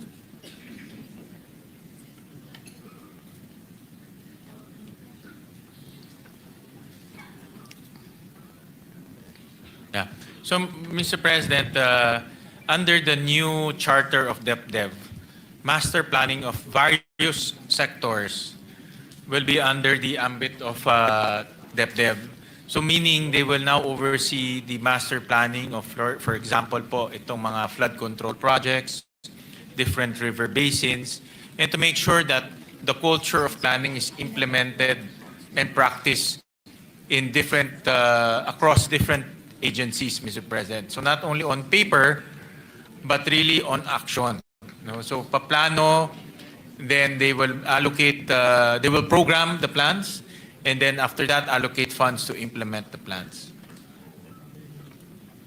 Is it safe to assume, Mr. President, that the DepEd started with the next year budget? Parang dumaan na po sa inyo ngayon lahat yung naipundar na mga projects, more specifically flood control and the more critical projects. Nagsimula na po ba tayo dito sa budget na pinag-uusapan natin ngayon? O magsisimula pa lamang kayo? Mag-uumpisa pa lang po. So katwid, yung 2026 budget, Mr. President, kanya-kanya pa rin.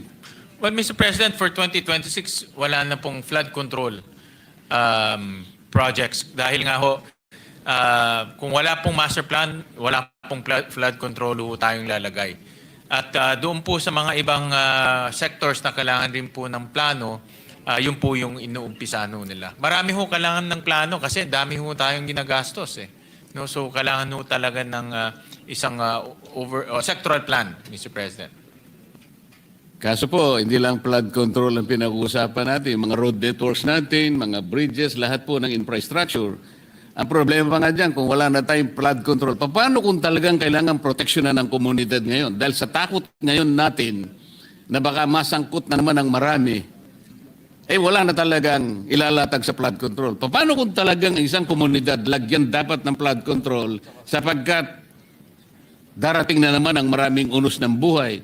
Sino ngayon ang magliligtas sa buhay ng mga komunidad?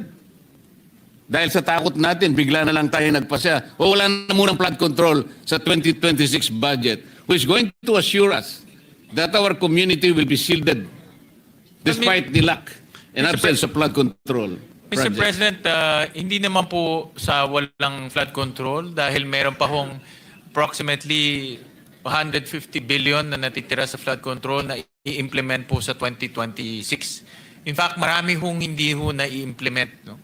Kaya ho ngayon, bago ho i-implementa ho, talagang pinag-aaralan muna ngayon ng Department of Public Works. Kasi po, So may sabi nyo- pondo naman ho, Mr. Chairman. It's just hindi lang nila ini-implement dahil natuklasan po ni Secretary Dizon na marami rin po palang mga flood control ni plano o program of work wala. So yun po ang inaayos ho nila. Yun nga po, kasi sabi po nyo, wala ng flood control, meron pa pala. So, Sa natitirang pondo. Pero po yung bagong pondo for 2026, wala na ho. Zero ho siya. at saka po, Mr. President, initially, ang dami po namin nakakita na talagang yung sa sistema po ng pagpapatupad ng mga projects na yan, pinakamarami sa flood control at iba't iba pa. Napansin po namin kasi na talagang namamanipula po talaga doon pa lamang sa NEP phase pa lang eh. Kagaya po ng nausisa namin nung tinatanong po natin si Secretary Pangandaman, katabi niya ron si Undersecretary Catalina Cabral. Napansin ko po kasi na yung ibang expenditures, for example, ng DPWH, yung pong tinatawag nating STOs, at saka lalong-lalo na yung PAPs, Madam Secretary, talagang there is a determined effort na yung ceilings na nilagay po ng DBM sa NEP, talagang binabawasan nila eh. I was able to note at least two expenditures, yung STOs and the PAPs. Meron pa nga pong isang taon doon 2025, yung nilagay po ninyong ceiling, inalis nila, ginawa nilang zero sa GAA. Ang medyo napansin ko rin po ron, sinulatan niyo po sila eh. And in that letter, sabi ninyo, we repeatedly remind you that please strictly adhere to the ceilings established by us kasi pinag-aralan namin ito eh. But they continuously binabawasan talaga at lumilitaw po, nakita natin kung saan nila nilalagay doon sa convergence projects that these are the modern pork barrel. Meron silang SSP, meron silang CCSP, may SDM4, may BIP, lahat-lahat. Maliban pa sa convergence projects na ina-undertake ng ng iba't ibang mga ehensya, katulad ng Roll-It, katulad ng TICAS, bla bla bla.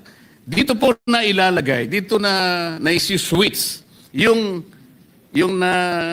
nakukuha, nare-reduce do sa mga NEP na nilagay ninyo, na ilalatag nila sa ibang ano. Ito yung sistema po na dapat ay nakita nating lahat. Yun pong Maharlika Investment Fund, Mr. President. Ito po ay pinag-isipan at nais sa batas 2 taon na nakararaan. Are the promises of the Maharlika Investment Fund fulfilled, Mr. President?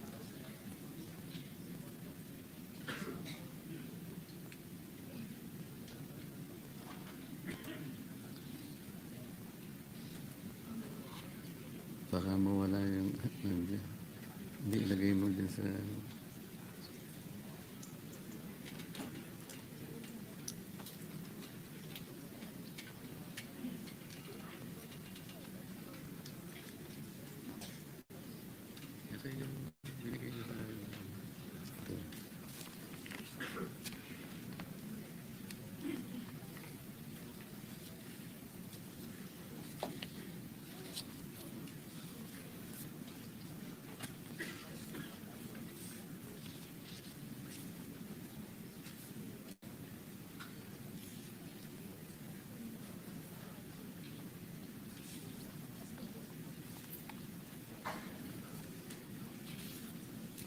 Yung Maharlika, yung binigay mo sa akin kanina.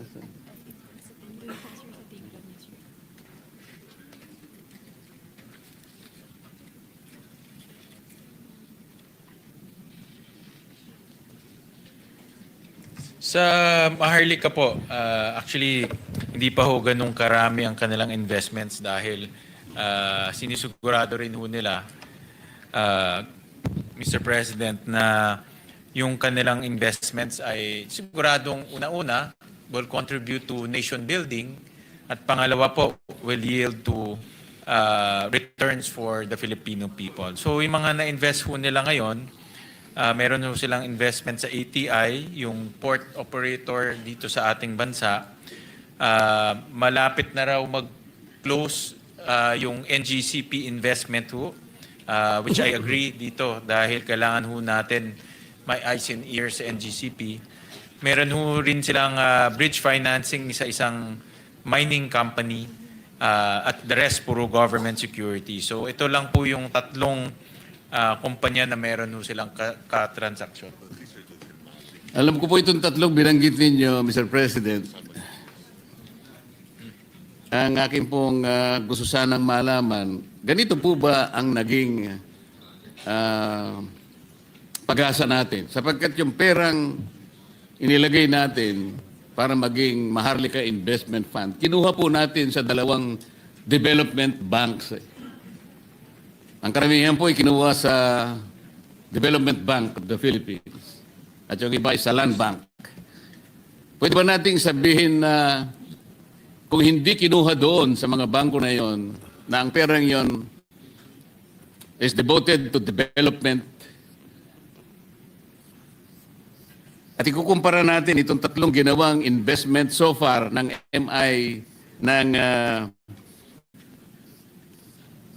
Maharlika Investment Fund, masasabi ba natin na nagtagumpay tayo kung ikukumpara sa potensyal na nangyari sana kung hindi natin kinuha sa mga bangko yon at sa iba pang mga pinagkuhanan nating sources? Ang Maharlika po, meron din ho kasi silang nation building function, Mr. President, at kasama rin sa kanilang mandato na mag-invest sa mga they call high impact sectors key to national development. So energy, agriculture, mining, infrastructure, social infrastructure, at the climate, Mr. President. So, and ang konsepto ho ng isang sovereign wealth fund, dahil sa laki ho nila, no, makakakuha sila ng mas magandang deal dahil malaki ho sila. At pangalawa ay makaka-invest ho sila ng, sa mga sektor na hindi kaya po mag-invest yung mga bangko. Kasi yung Development Bank, DBP at Land Bank, mga bangko ito, so pautang lang. Ang Maharlika, pwede ho silang bumili ng equity. So pwede nilang gawin ito nang hindi ho nagagawa ng mga development banks.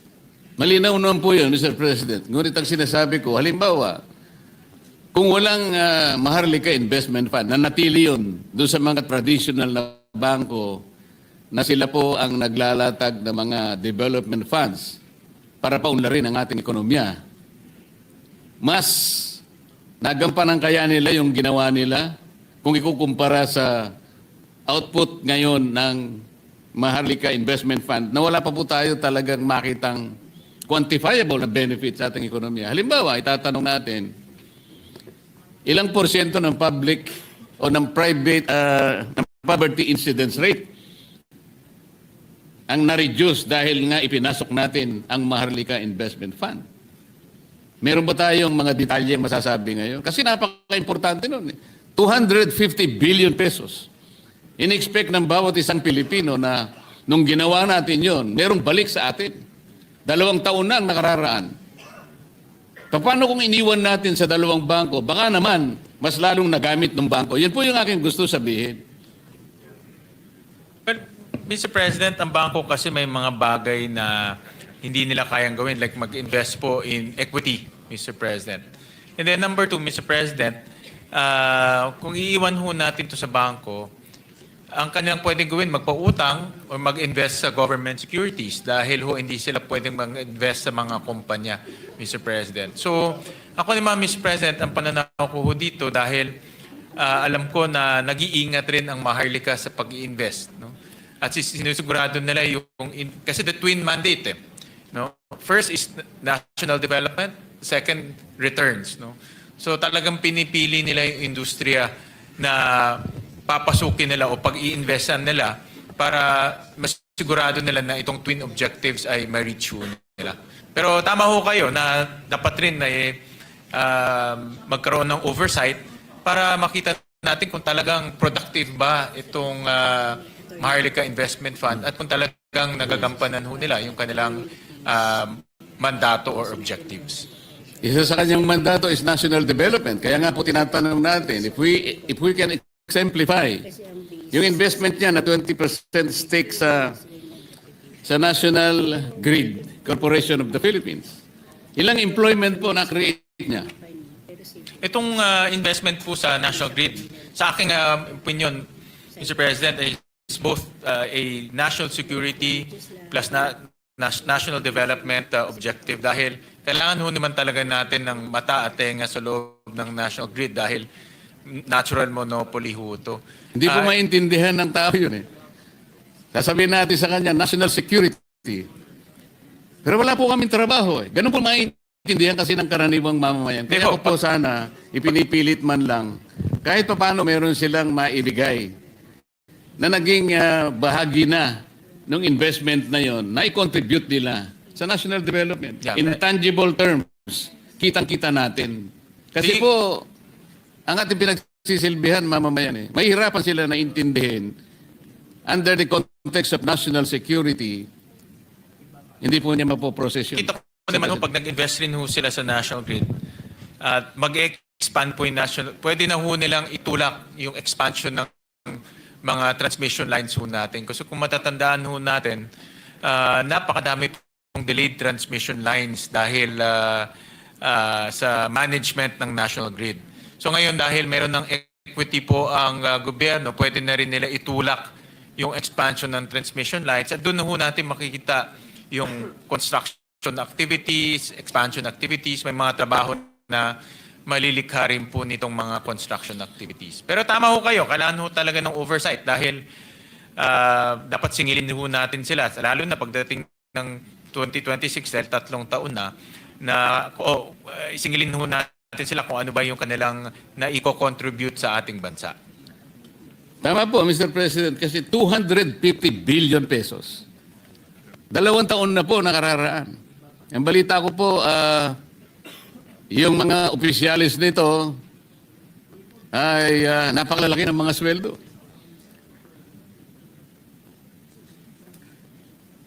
Kailangan po ay masulit natin. Sapagkat napakalaki ng kanilang mga monthly salaries. Nabigla nga po ako ayoko na sabihin dito Siguro naman ay makapagdetalye sila. Sapagkat ito pong perang ito ay pera ng ating mga mamamayan. Sila ay naniniwala na kailangan may paliwanag natin sa kanila. Saan nyo dinala yung pera? Ito ba ay nakabahagi ba kami? Sa anong paraan kami nakabahagi? Yun po yung mga tanong na gusto nila na mabigyan ng konting o kaukulang sagot, Mr. President. Si Secretary Recto po ang ex-officio chairman ng Maharlika Investment Fund at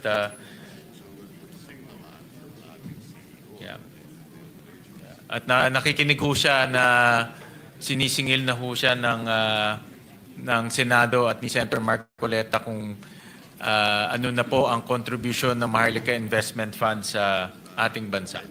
Ang sinisingil ko po, Mr. President, yung CEO, hindi po yung chairman. Well, yung management, the board and the management, Opo. Mr. President.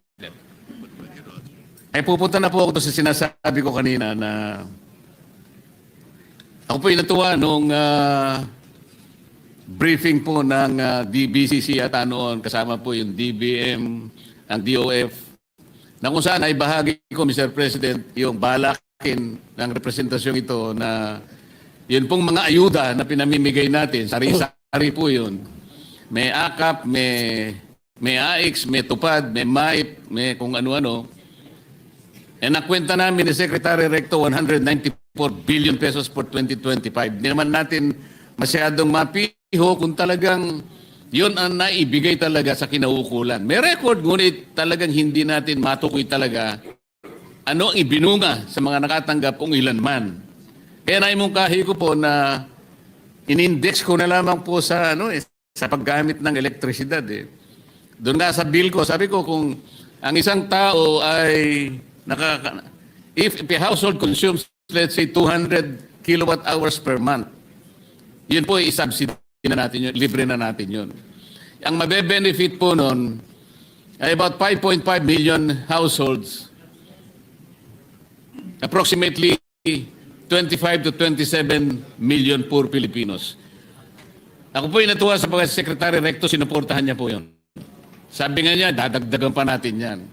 Ang pangalawa po, Mr. President, ay minungkahi po namin na tanggalin na rin natin yung 12% VAT sa sale ng electricity. Mr. President, ako po ay gumawa ng isang madali ang pag-aaral. Tinangka ko pong hanapin kung merong correlation po yung gross value added ng manufacturing at saka yung taxes on production on imports and taxes on income and wealth. Pero dito, sinasabi ko lang po, yung 12% VAT sa electricity. At ano naman po ang correlation niya sa export ng ating bansa. Lumilitaw po merong positive correlation. Ang ibig sabihin po, pag na-reduce pala yung VAT, ang pinilalaban ko lang mo, initially po ay sa elektrisidad lang. At kung sakali naman ay may baba pa rin natin sa iba-ibang mga sektor, ang una po palang makikinabang dito ay mabuboost natin yung foreign direct investment. Siguro napakarami ang pupuntang investor sa atin. At pati manufacturing sector na ngayon po ay lethargic. Alam naman po natin. Ang ating economy po, Mr. President, is a consumption-driven economy. Kapag ang manufacturing po ay napasigla natin, baka yung pong pinapangarap nating 7.5% to hit the GDP target of 30 trillion, baka po maging times 3 pa yun. Dadami po yung negosyo na pupunta sa ating bansa. Yung mga negosyong maliliit, bababa ang production cost. May kinalaman po kasi yun, Mr. President, doon sa declared policy po ng batas. Halimbawa po yung Section 2, Paragraph C ng IPIRA, sabi niya to ensure transparent and reasonable prices of electricity in a regime of free and fair competition and full public accountability in order to achieve greater operational and economic efficiency, to enhance the productivity or the competitiveness of Philippine products in the global market. Ano pong ibig sabihin? It promises the competitiveness of our Philippine products. So, lalaki po ang export talaga. The economic efficiency. Sinasabi po talaga. Ito yung declared policy ng batas. Kung sakali po na pag-isipan natin, halimbawa, nandiyan naman ang DepDep. Bakit po hindi natin aralin na kapag binaba pala natin, umpisan lang natin ang elektrisidad, dahil po, yung IPIRA, tingnan po natin ang kanyang original version. Wala pong VAT Bakit po walang VAT, Mr. President? Kasi nakalagay doon, affordable, reasonable, competitive. Pagka nilagyan po ninyo ng VAT, tataliwas po yun doon sa pinapangarap ng batas. Magiging mataas ang presyo niya. So, Mr. President, kailangan po nating sundan yung layunin ng batas. Affordable, competitive, reasonable, fair. Ayun po yung sinasabi. Sa Tagalog po, mura. Kaya ko po naimungkahi na Secretary Recto, tanggalin natin yung 12% VAT sa silang electricity. At tingnan po natin kung anong magiging epekto nun. Sa aking palagay po, because I found correlation between reduced taxes at doon sa paglaki po ng gross value added ng manufacturing. Ang manufacturing po ang kailangan nating pasiglahin. Ito po from several decades now, ito po yung lethargic, ito po yung dormant, ito po yung nasa doldrums talaga. At kung ito po ay mapasigla natin, marami pong trabaho makikreate, maraming negosyong tatayo. And we will arm our people with increased purchasing power. Lalaki po yung kanilang personal disposable income. Marami silang mabibili.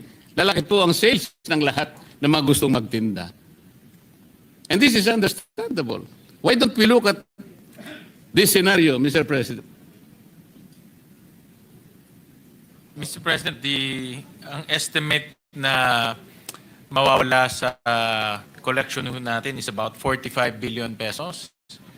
Pero naintindihan ko po yung punto ng ating kasamahan si Senator Marcoleta na pwede naman ho ito ipalit dahil mumura yung kuryente, dadami yung industriya.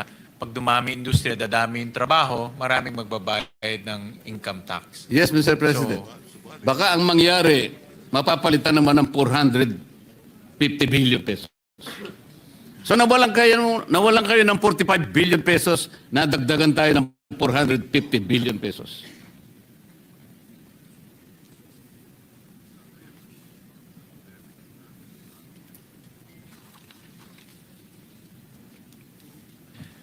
Ito ho kasi magkakaroon ho ng impact sa ating collection dahil ngayon meron na ho tayong deficit of about 1.6 trillion pesos.